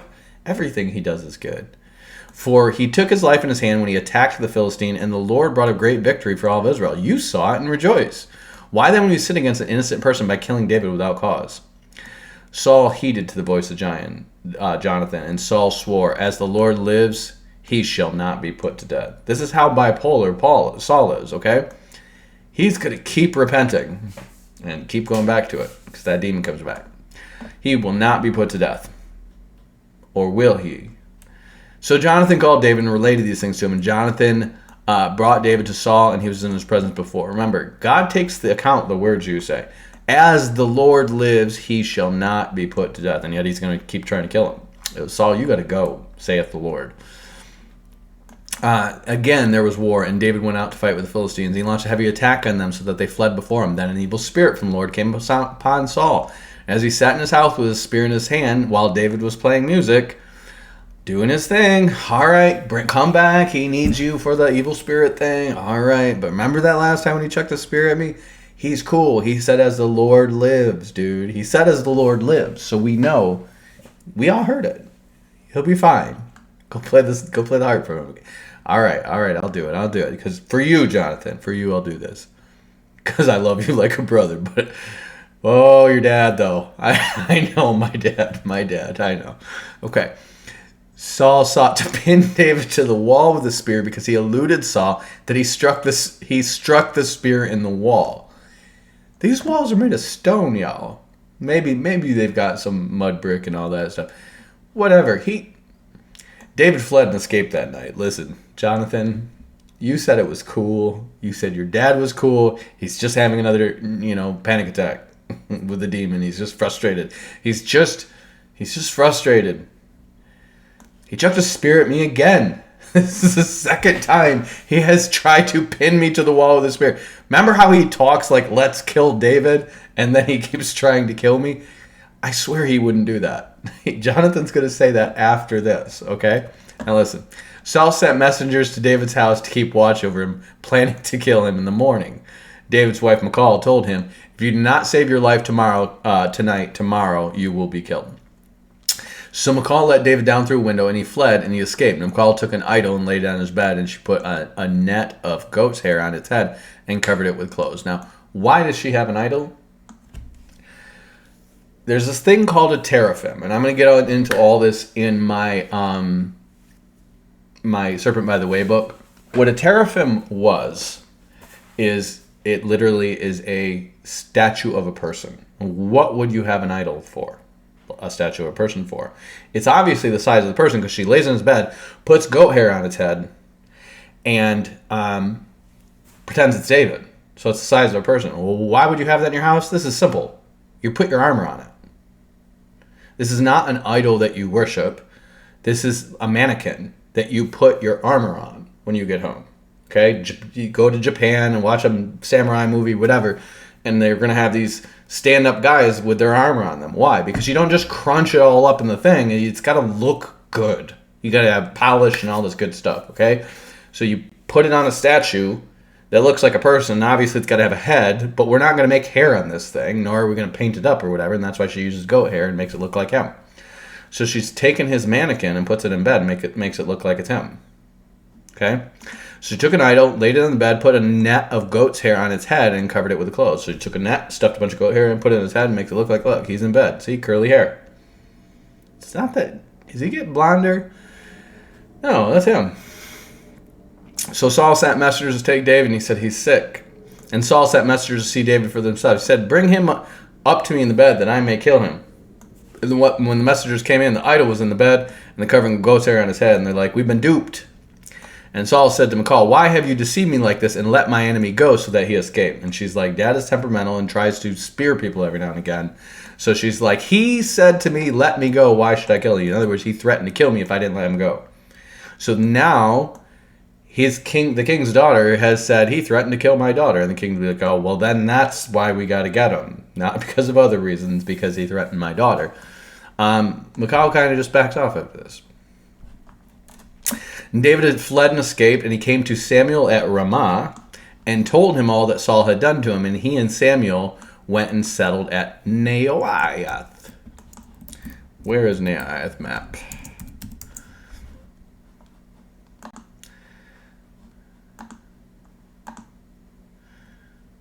We're going to get out of here for a bit. Naioth apparently is up in the mountains where you would camp with a tent. Everybody knows that Samuel lives at Ramah, so we're not going to go chill there. And it seems to be this Mount Morah up north. Looks like we have a couple different places. Mizpah. So you have Ramah and Mizpah. So remember, Saul's down in Gibeah. He's up in Ramah, and they go up into the mountains here, up to this Neowiath, wherever it is, up in the mountains. And apparently that's Mizpah. We're going to go camping, David. Why? Because Saul's going to come looking for me at Ramah and say, I know you know how to find stuff because you found my donkeys back in the day. Where's David? And I'm not going to be there when he gets there. With Saul is not in a good way. God has rejected him. He gets demons every now and again. Don't worry, this is all part of the process of building up your courage and confidence. I wish he could build up my courage and confidence more by positive affirmations and words that I speak in a mirror, in a looking glass, rather than people trying to kill me all the time. I wish it were more like that. I'm not saying God is wrong, Samuel the prophet. I'm just saying I read this book that says if you say positive things to yourself, you're going to have everything you want. And this is not what I had in mind. Well, God doesn't work it like that, David. I mean, if he wants to beat out gold and make something shine and make something solid, it gets put in the fire a bunch of times, and it'll eventually come out solid. It's going to whine and complain every time it goes down in the fire, but it'll come out eventually, and it'll be shinier and more solid, okay? So you need to stop reading New Thought books and stuff about, living your best life now and stuff by Oprah, and you need to just trust the process. Okay. So Saul was told David is at Naioth in Ramah. Oh, man. Somebody spied on us and told us where he is. So Saul sent messengers to take David, and when they saw a company of prophets in a frenzy, so a bunch of prophets were there. We're going to go up into the mountains. Why? There's a bunch of prophets there, and they chill up there, and they act all spiritual, and they speak in tongues all the time, and sometimes they get words of the Lord, but nobody ever writes it down because they're not that academic. They're mostly charismatics. So we're going to hang out with them, and they'll be like, which prophet is it? I don't know. They're all speaking in tongues. That's crazy. I don't even want to be there. It's just weird. It weirds me out. They're always trying to get me with the anointing and get me to fall down, so I don't hang out with those people. Okay. Well, he said, and Samuel standing there in charge of them, the Spirit of God came upon the messengers of Saul, and they also fell into a prophetic frenzy. Okay. Now this is an NRSV. What do you mean prophetic frenzy? I mean they started blathering on in tongues and just falling on the ground and acting all fire tunnel and stuff like that. It doesn't say that. It just says they prophesied. Just says they prophesied. It didn't say they went fire tunnel or anything. They just prophesied. Like Saul did that one time when he shows up with the prophets and all of a sudden he's prophesying. The Spirit of God was heavy in those parts and people just started prophesying. The Spirit of God can make anyone prophesy. Even Balaam, the false prophet. Okay? He's just putting words in your mouth. Say it like this. So, when it was told to Saul, he sent other messengers, and they prophesied likewise. They fell in the fire tunnel. And then Saul sent messengers again a third time, and they prophesied also. And when they went, he also. Let's straighten that out, Yoda. He proceeded there to Naioth and Ramah, and the Spirit of God came upon him also, that he went along prophesying continually until he came to Naioth and Ramah. And he stripped off his clothes, and he too prophesied, and lay down naked all day and night. Oh, the Spirit of God came upon him, and he did an Ezekiel. And he danced like David danced. He went a little loopy. Therefore they say, is Saul also among the prophets? So he got naked, and he prophesied, and then laid there naked. Dang, when the Spirit of God comes on a man, the Spirit of God comes on a man. This is just how we get down. This is the Holy Spirit. And Saul's like, ooh, this ain't working. Yeah. He can make Balaam prophesy, Saul. Just because you prophesy doesn't mean you're back in his good graces. So David fled from Naioth while Saul was in a fire tunnel. And he came and said to Jonathan, what have I done? What is my iniquity? And what is my sin before your father that he is seeking my life?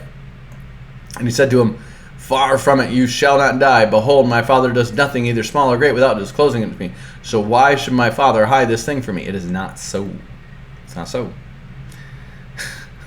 This is Jonathan. You have to respect his positivity, but not so much his critical thinking. David fled from Naioth to Ramah and came and said to he just got back from Saul trying to kill him. He tried to stab me with a spear. I had to run in the middle of the night. He's like, I'm going to kill this dude before morning. And Jonathan's like, my dad would never do that. Dude, he's constantly doing that. What are you talking about? What is my sin before your father is seeking my life? He's saying, far be it from me. Behold, my father does nothing, neither small or great, without disclosing it to me. I'm next in line for the throne, dude. David, it's like, Jonathan, you're my boy, but, so why should my father hide anything from me? It is not so. He told me. He said, like, as the Lord lives. He said it right to me. David, he's like, Jonathan, you're my best friend, but a Rhodes Scholar you are not. David vowed again, saying, your father knows well that I have found favor in your sight. And he said, do not let Jonathan know this, or he will be grieved. But truly as the Lord lives and your soul lives, there's hardly a step between me and death. He's constantly trying to kill me, this dude. Then Jonathan said to David, whatever you say I will do for you. And David said to Jonathan, behold, tomorrow is the new moon, and I ought to sit down and eat with the king. But let me go, that I may hide myself in the field until this 30th evening. So David is still expected to come back and eat at the king's table after he's had to sneak out by the middle of the night because the king's trying to kill him. He just gets upset sometimes, but he's the king. Touched not the Lord's anointed. But boy, is this rough. If your father misses me at all, then say, David earnestly asked leave of me to run to Bethlehem city, because it is the yearly sacrifice there for the whole family. It's an annual thing. We do this, okay? It's a holiday. It's a family holiday. If he says it is good, your servant will be safe. And if he is very angry, know that he has decided on evil. Therefore, deal kindly with your servant, for you have brought your servant to the covenant with the Lord with you. Remember, this is the crown prince he's talking to, and he's older than David, okay? Not a ton older, but he's older than him. He says, but if there is iniquity in me, put me to death yourself. And why should you bring me to your, for why then should you bring me to your father? It's like, if I'm a bad guy, then you kill me. Don't bring me to your father to have me killed, just kill me. Jonathan said, far be it from you, for if I would indeed learn that evil has been decided by my father. His dad's always been like, let's kill this David. But then he said he wouldn't. He said he wouldn't. He had a change of heart. Come upon you, why would I not tell you about it? And then David said to Jonathan, who would tell me if your father answers you harshly? Jonathan says to David, come, let us go to the field. And both of them went in the field. And then Jonathan said to David, the Lord, the God of Israel, be witness. When I have sounded out my father about this time tomorrow, or the third day, behold, if there is a good feeling towards David, then shall I not then send to you and make it known to you? If it please my father to do you harm, may the Lord do so to Jonathan more also, if I do not make it known to you and send you away, that you may go in safety, and may the Lord be with you as he has also been with my father. If I am still alive, will you not show the loving kindness to the Lord, that I may not die? You shall not cut off your loving kindness from my house forever, not even when the Lord cuts off every one of the enemies of David from the face of the earth. In other words, he's like, if I find out that he's trying to kill you, I'm going to tell you. May it be so to me if I don't tell you. Okay? But when Jonathan is picking up what God is laying down here, that David is going to be king, not him. And so he's asking David, but like, don't cut off my house. Okay? Just don't kill me and my family. All right? I'm cool with you becoming king. You're my boy, man. You're God's anointed. Like, clearly, you're running through Philistines like nobody's business. Like my dad used to before he screwed pooch. Okay?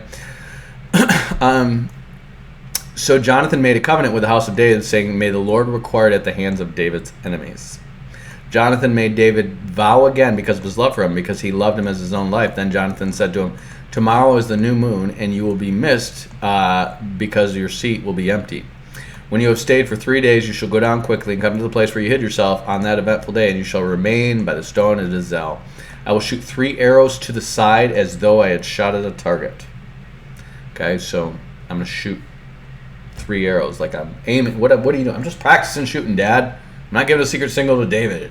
Why are you always saying that? I'm just practicing shooting at that rock over there. I'm just trying to get it right on the rock, but I keep going to the right. And he's like, oh, son, you want to tip your chin up a little bit.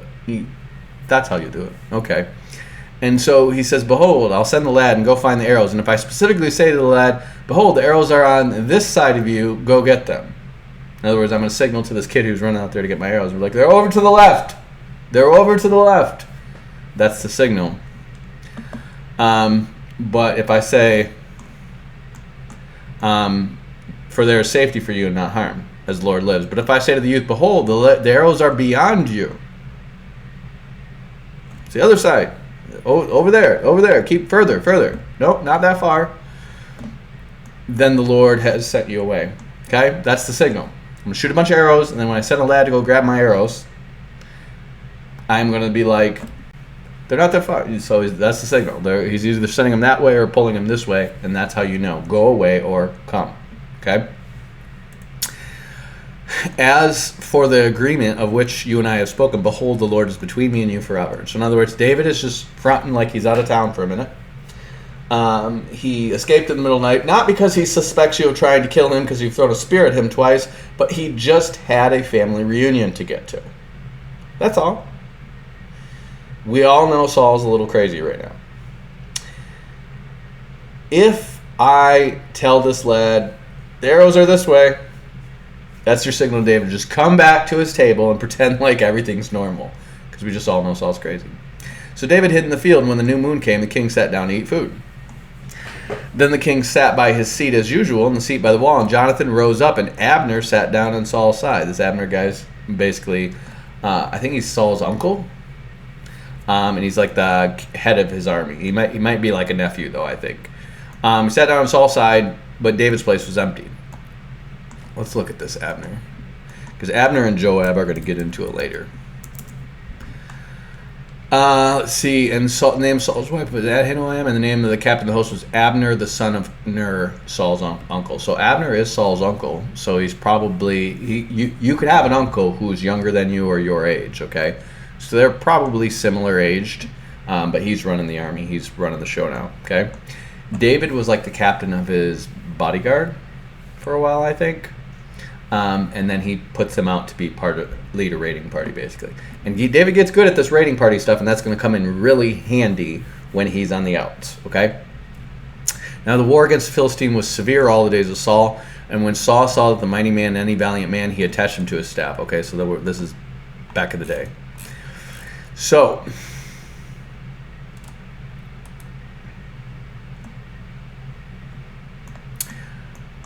the king sat in his seat as usual, the seat by the wall, and Jonathan rose up, and Abner sat down on Saul's side, and David's place was empty.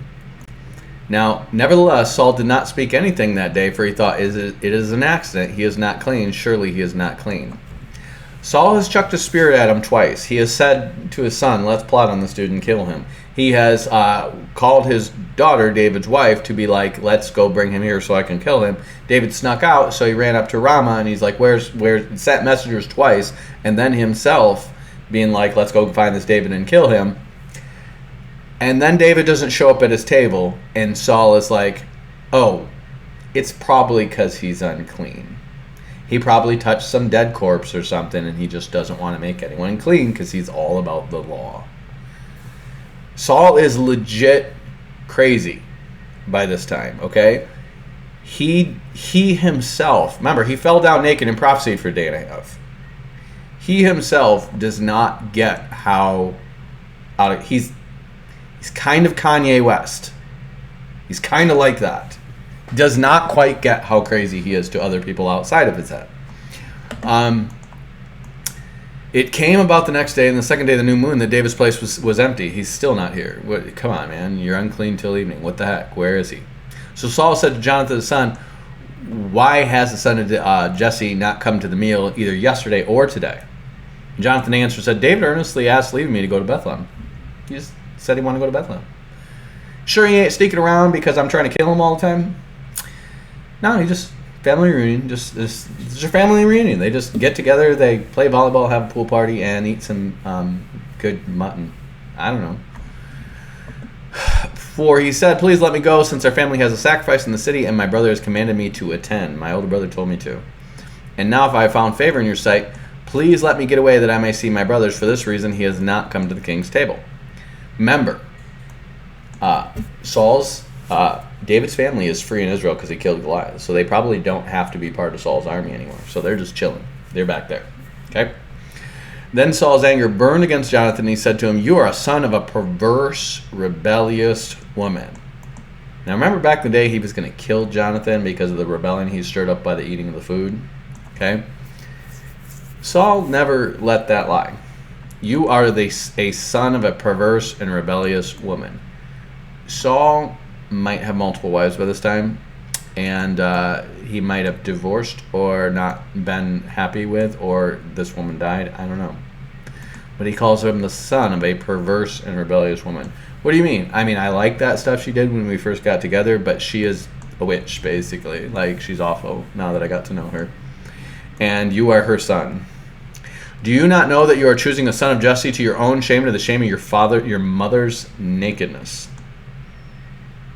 What does that mean? A shame of your mother's nakedness, the confusion of thy mother's nakedness. What does this mean here? And it sounds like what he's saying to them is that you're shaming your mother because she bore the son that was supposed to inherit the throne, and you're screwing that up. Seems like that. In other words, she slept with the king for nothing. Would have been good for her and her whole house, because her son would have been on the throne. But for nothing, she has slept with the king. For as long as the son of Jesse lives upon the earth, neither you or your kingdom shall be established. Now send and bring him to me, for he shall surely die. He's like, I know David's plotting something. He's like, Dad, you're plotting something. You're always plotting something. You've been plotting against David for like the past year, nonstop. Then Jonathan answered his father Saul, why should he be put to death? What has he done? But Saul threw a spear at him to strike him. His own son. I'll throw spears at you. I like spear chucking. So Saul knew that it was his decision of his father to put David to death. Once he threw the spear at me for trying to defend you, now I'm sure he's going to kill you. I'm glad you figured that out, Jonathan. That's what I've been trying to tell you for like a year now. Your dad's always trying to kill me. But Saul threw a spear at him. Jonathan rose from the table in fierce anger and ate no food the second day of the month. For he was grieved for David because his father had disgraced him. In the morning, Jonathan went out to the field to the appointment by David, and with him was a little boy. And he said to the boy, run and find the arrows that I shoot. And as the boy ran, he shot an arrow beyond him. And the boy came to the place where Jonathan's arrow has fallen, and Jonathan called after the boy, is the arrow not beyond you? It's a signal to get out of dodge, David. Jonathan called after the boy, hurry, be quick, and do not linger. So Jonathan's boy gathered up the arrows and came to his master. But the boy knew nothing, and Jonathan and David knew the arrangement. And Jonathan gave the weapons to the boy and said, go carry them to the city. As soon as the boy had gone, David rose. In other words, he gave the bow and arrow to the kid and said, go bring those back and put them with my stuff, all right? So he'd be alone. And so as soon as the boy had gone, David rose from beside the stone heap and prostrated himself with his face to the ground. He bowed 3 times, and they kissed each other and wept with each other, and David wept no more. In other words, David was both sad but very thankful that Jonathan was faithful enough to warn him. Because he trusted Jonathan, and Jonathan gave the wrong signal. David was dead. Okay? Then Jonathan said to David, go in peace, since both of us have sworn in the name of the Lord, saying, the Lord shall be between me and you, and between my descendants and your descendants forever. He got up and left, and Jonathan went to the city. And David is going to honor this. This is going to be awesome how David honors this when you learn this, okay? Because Jonathan is going to die in battle with Saul. But David is going to honor this, and not only that, he is going to train Judahites, because Judahites apparently aren't archers. They know how to fight, but they're not archers, and he's going to train them as archers in honor of Jonathan. And he's going to train up archers in honor of him. I think that's awesome. So David came to Nob, the priest of Ahimelech, and Ahimelech came trembling to meet David, and he said to him, why are you alone, and there is no one with you? And David said to the priest of Ahimelech, the king has charged me with a matter, and says to me, no one must know anything about the matter about which I send you, and which I charge you, and I have made an appointment with young men for such and such a place. So David's lying now, okay? Now I've heard pastors preach on this and be like, therefore lying's okay, because we've got the Egyptian midwives who do it and David who does it. David lies because he's afraid, and his lies get a bunch of people killed, okay? That's what it is. Don't think that this behavior is justified just because David does it, because you're going to see David is going to be a little bit double-minded himself, and even though the Lord's delivering him, the Spirit's on him, the Lord's been delivering him left and right since he was a kid fighting bears and lions and stuff, he's going to get fearful and do stupid things because he's afraid. Okay, so don't think of David as like having this inhuman level of faith where he just trusts. No, he's going through it. Okay, Think of him like a regular person who the Spirit of the Lord is with, but he thinks like a regular person. Okay? What am I doing? I'm giving these priests plausible deniability. I'm lying to them and saying Saul sent me on a mission so I can get the stuff that I need from them to get out of Dodge because I don't have any weapons and people are out to kill me. I don't have any food and people are out to kill me. And I got to get back to my peeps in Judah. Okay? And he's like, I don't want these people to be like, oh, David came to us and they're rebelling and put them in danger and saying, oh, well, we knew and we helped David. So I'm just going to lie and say, this is what Saul had me did. So they have plausible deniability and that will keep them safe. It will also keep them from informing on me, blah, blah, blah. So then, what have you in hand? So he's like, I need some food. Give me 5 loaves of bread and whatever is here. And the priest answered David, I have no ordinary bread at hand, only holy bread. So he's in Nob. Here's Nob down here. So here's Gibeah. He is not traveling on the main road. Next town over is Jebus. He's traveling through the mountains to Nob. Okay? And he gets a signal. All this has been taking place between here. And he wants to get to Nob. Remember, this is all Benjamin.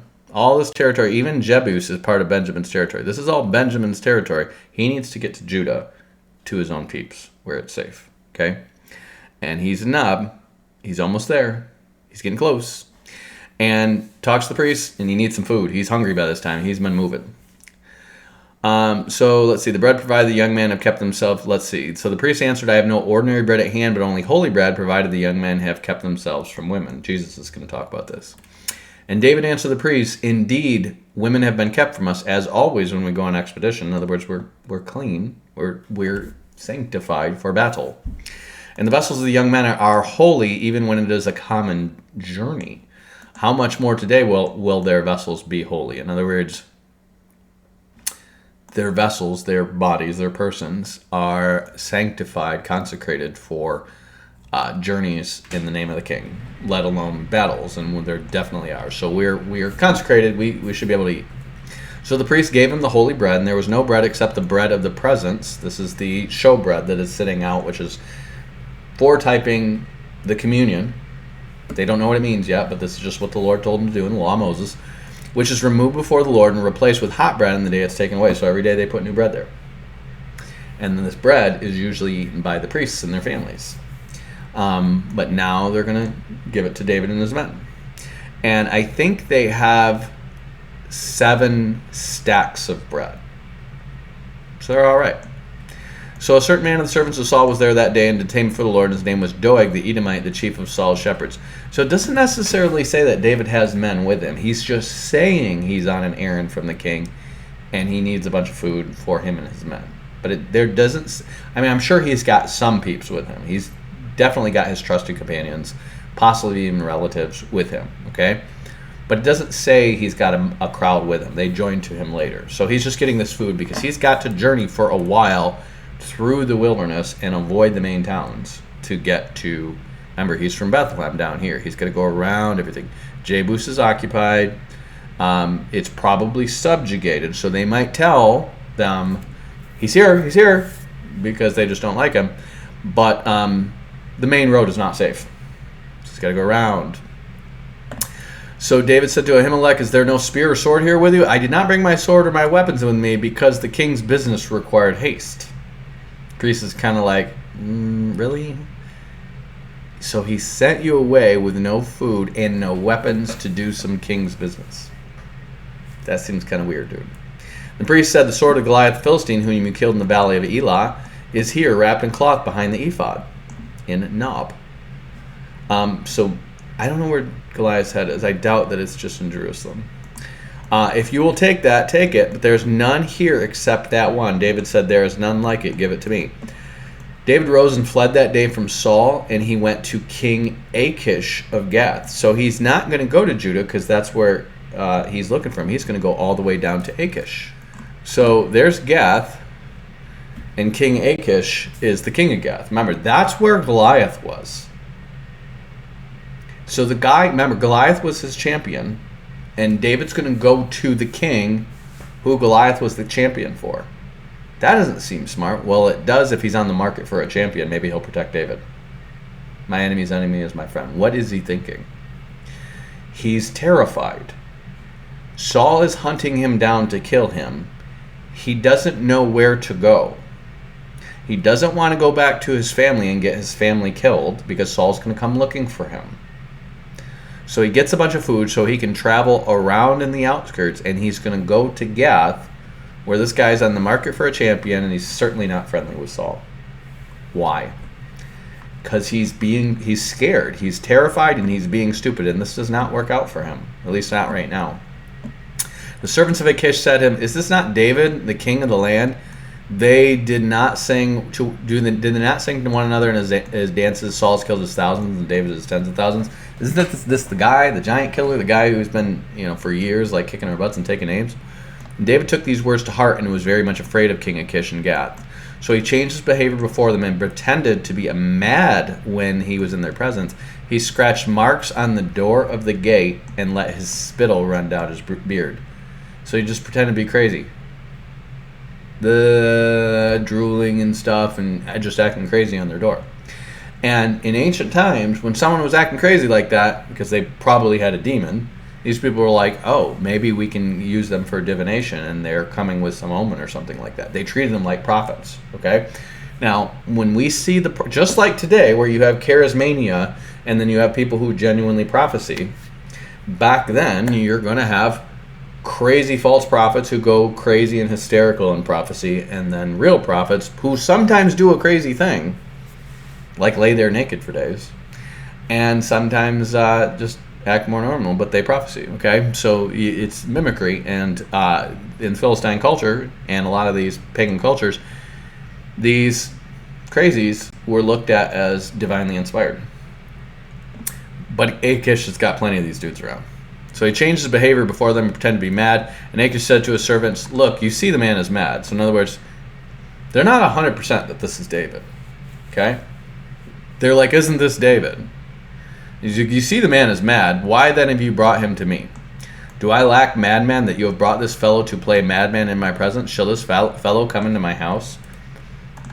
So David left. Okay?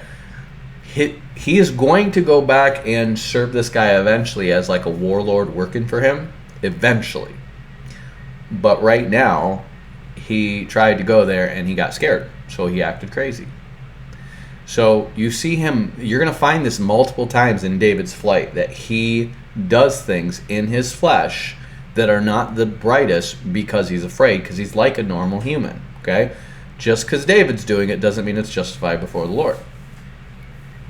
So David left there and escaped to the cave of Adullam. When his brothers and all his father's house had heard of it, they went down there to him.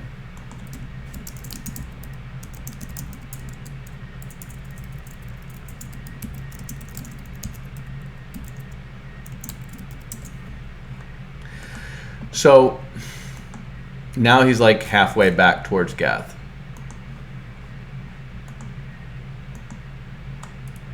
So there's Gath. Now he's heading back towards up. So I want you to understand, when he grabbed all that bread, he didn't really have a bunch of men with him. It was probably just him, and he needed a bunch of bread because he's going to get far away. And he went all the way around and came back down into Gath, tried to get in with them, and they acted like, no, he's crazy. And so now he's gone all the way back to Adullam, and he's hiding in a cave here. He's got his bread. He's running low on food. Somehow he gets word to his family. So when he gets here, now remember, this is in the borderland between where the Israelites and the Philistines fight, okay? And David is going to capitalize on that in a couple ways. It says, everyone who is in distress and everyone who is in debt, everyone who is discontented, gathered to him. So in other words, they just don't like Saul because he's crazy. They owe Saul money. They owe money to people under his jurisdiction. They're bastards. Whatever their reason is, they're on the outs, okay? Just like Jephthah has these worthless men, like the ruffians, the thugs, okay? He's forming a gang now. David is getting a gang together. So you're going to have a guy like Uriah the Hittite. Well, why? We don't like Hittites. But he can fight. Well, we don't like him. I'll join you, says Uriah the Hittite, and you're going to have all these different thugs joining with David who know how to fight, know how to raid. Let's form a band. like Jephthah back in the day. Remember Jephthah? So David went there from from there to Mizpah of Moab. Okay, so he is.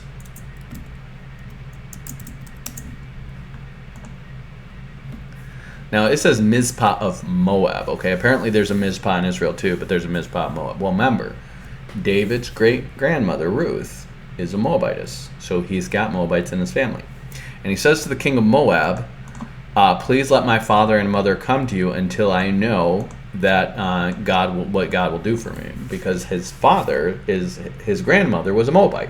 Okay, so they've got Moabite kin. And he gets his family safe. This is why he didn't go to Judah. It's not just, I'm just going to join the Philistines. He doesn't want his family to get murdered by Saul.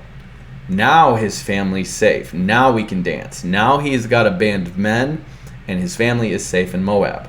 Okay, so now we can dance. Let's do this. Let's form our little thug life group, okay? We have broken away from the Latin kings, and we are now the Bloods.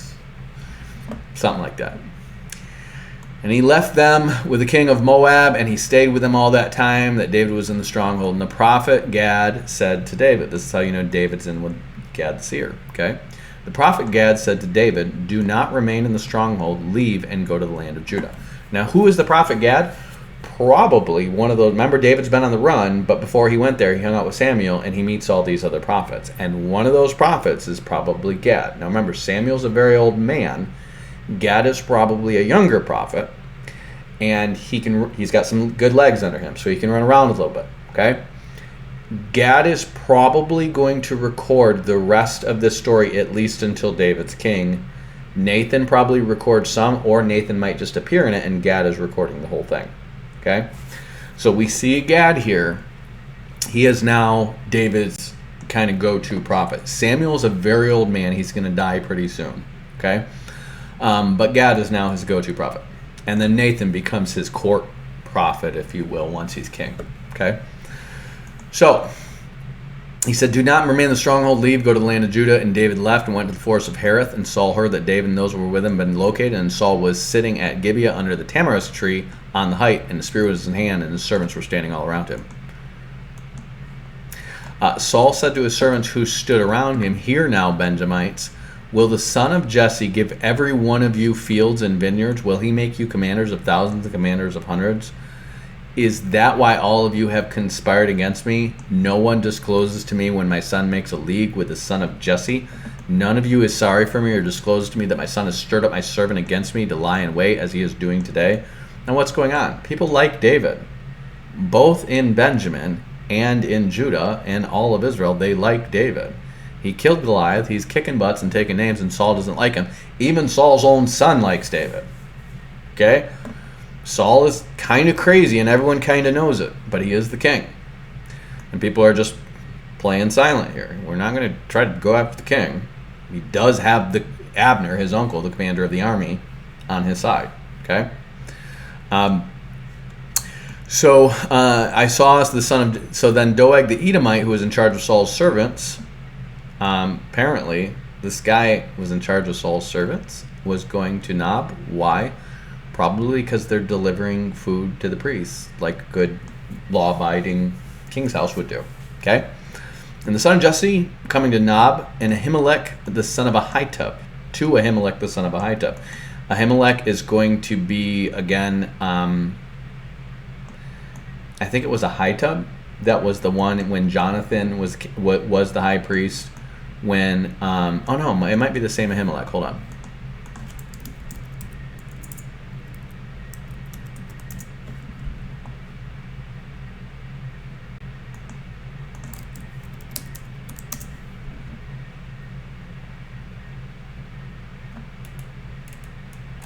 So back in the day, when Jonathan has that thing and rebels against Saul, this is how at least a decade has passed.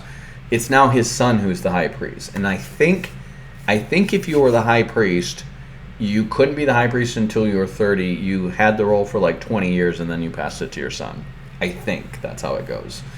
So by the time, the idea is, if you're getting married by age 20, let's say, by the time you're 30, you should have a 10-year-old son. By the time you're 50, your son should be 30, and then you'd pass it on to his son, okay? So we're 2 priests down from Eli, which means we've probably had, since Eli died, you've had some time. You have the first guy raised up, probably 20, 30 years, and then another 20 years, and then another 20 years. So we're like 70 years deep from Eli dying, which means Samuel would have been a young man, and now he's very, very old, probably in his 90s at least, okay? So we're on the 3rd priest here. So Doeg's like, I know who's seen him. And he inquired of the Lord for him, and he gave him provisions, and he gave him the sword of Goliath the Philistine. I'm just straight up tattletaling now.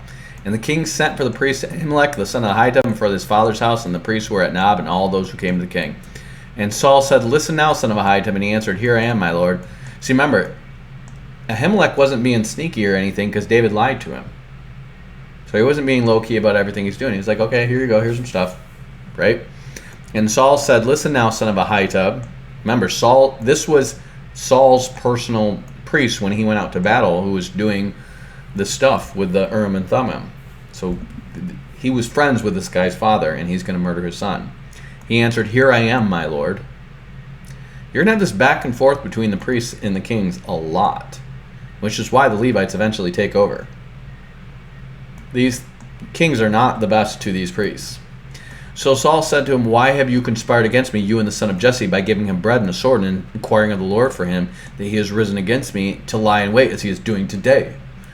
And Ahimelech answered the king, said, Who among all your servants is so faithful as David? He is the king's son-in-law, and is quick to do your bidding, and is honored in your house. Is today the first time that I have inquired of the Lord for him? You know how this is. By no means. Do not let the king impute anything to his servant, or to say to any member of my father's house, for your servant has known nothing of all this, much or little. I don't know what's going on between you guys. It's the king's son-in-law. He always comes and inquires of me. What's your deal, dude? Like, don't blame me. I don't know what's going on here. The king says, You shall surely die, Ahimelech, and all your father's house. I am going to wipe out the whole Levitical priesthood. He is out to wipe out the entire, you and all your father's house. This is the Phinehas priesthood. That, remember, all the other sons in this line, at least, maybe not the whole line of Phinehas, but he's like a Levirate law, and he might be the last one. This might be the whole Phinehas priesthood, who God has promised an eternal priesthood through them. Okay? And he's going to wipe them all out. The king said to the guard who stood around him, Turn and kill the priest of the Lord, because the hand also is with David. And they knew that he fled and did not disclose it to me. So just so you know this, I'm going to kill you and all your father's house. This still goes on today. Goes on in North Korea. Probably goes on in Saudi Arabia. This whole, this punishment is going to extend to your whole family kind of thing.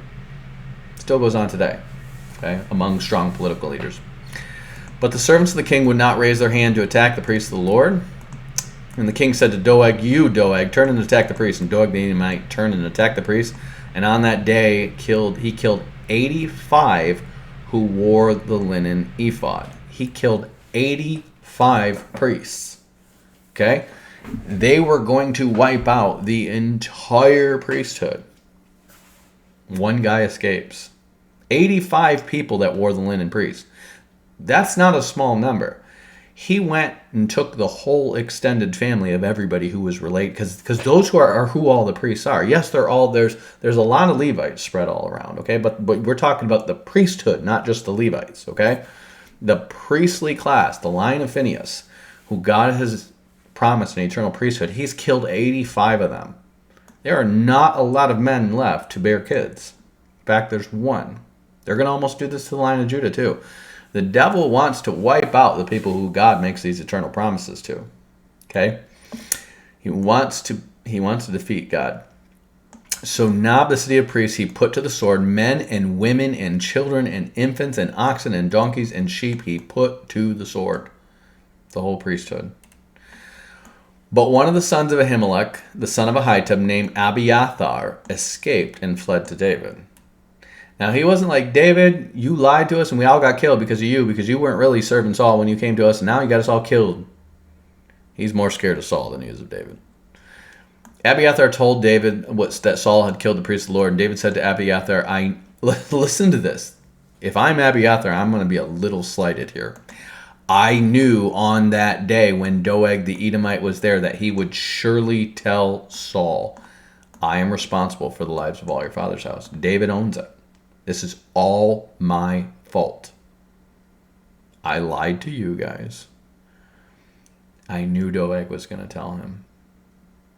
Don't think David's not kicking himself for this, okay? Everything he's doing from the moment he realizes Saul's out to kill him, and potentially his whole family, one is he's right. Two is he is not making good decisions. But now he's got a priest from the Lord with him, okay? Don't be quick to judge David, because you don't know what it's like to be on the run for your life and hiding in caves and crap. You don't know how terrifying it is to be running in the dark for your life, okay? You're going to do dumb stuff because you're afraid. And he's just got a bunch of people killed by trying to do what he thought was wise at the time. He says, stay with me and do not be afraid, for the one who seeks my life seeks your life, and you'll be safe with me. David owes this guy more than a life debt. Okay? Your life is my life. The whole priesthood almost got wiped out because of me. I need to keep you safe. And yet David's going to have descendants that are going to kill the descendants of Levi, and vice versa. It's going to be rough. Now they told David, the Philistines are fighting against Keilah, and they are robbing the threshing floors. And David inquired of the Lord, shall I go and attack these Philistines? And the Lord said to David, now he's got a priest to inquire for him. Okay? And the Lord said, go and attack the Philistines and save Keilah. But David's men said to him, look, are we afraid here in Judah? How much more if we go to Keilah against the armies of the Lord? Then David inquired of the Lord again. And the Lord answered, yes, go down to Keilah, for I will give the Philistines in your hand. So this is when David is kind of starting, and I might just stop there, because let's see, that's 23 through 31. Now David he's got a priest with him, and this is where David is going to spend the rest of the book on the outs, building up his force, building up his basically army of mercs, which is what they are, with this priest now, okay? What you have is a kingdom on the run.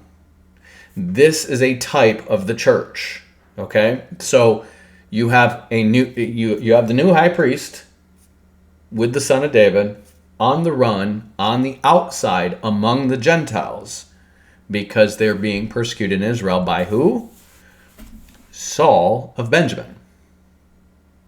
This is a mirror of what happens in the early church when the Jews are chased out to the Gentiles and the Samaritans and all this stuff by Saul of Benjamin. Okay?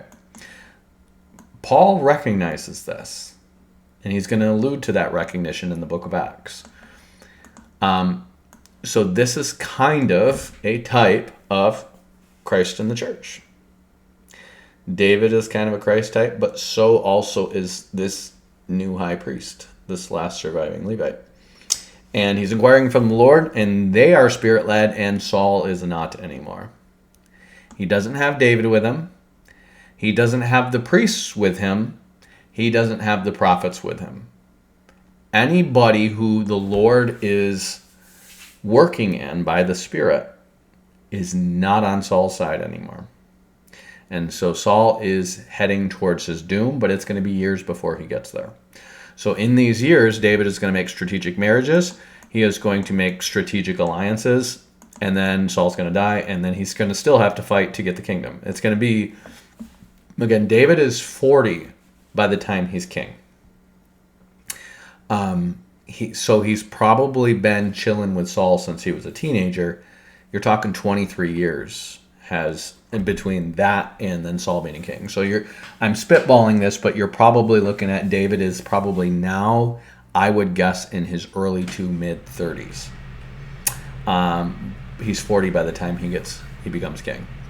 And it doesn't give you the exact years, but again, David's been at this. He's been working with Saul, and he's been fighting battles and stuff like that. And it's by the time he gets into his 30s that Saul seems to start turning on him in a big way. Okay? So hope that makes sense to you. This is, again, the next one is going to show a lot to show the character of David, how he treats Saul as he's being persecuted. But this is kind of basically Saul turning on David. David's rise, and David must increase and Saul must decrease. Okay?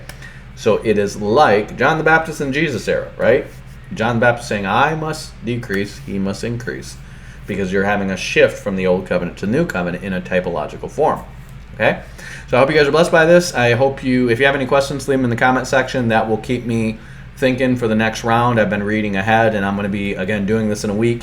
And then later this week, we're going to go into probably doing Tobit and Judith and show how those books are stupid and bullcrap too. And I'm going to keep going back and forth between the Old Testament and then why the Apocrypha is stupid once a week. And we'll be doing that for probably like the next 6 weeks. So I hope you guys are blessed for this. Have a great rest of your week. Batman out. Peace. Peace, I'm out. I'm Batman.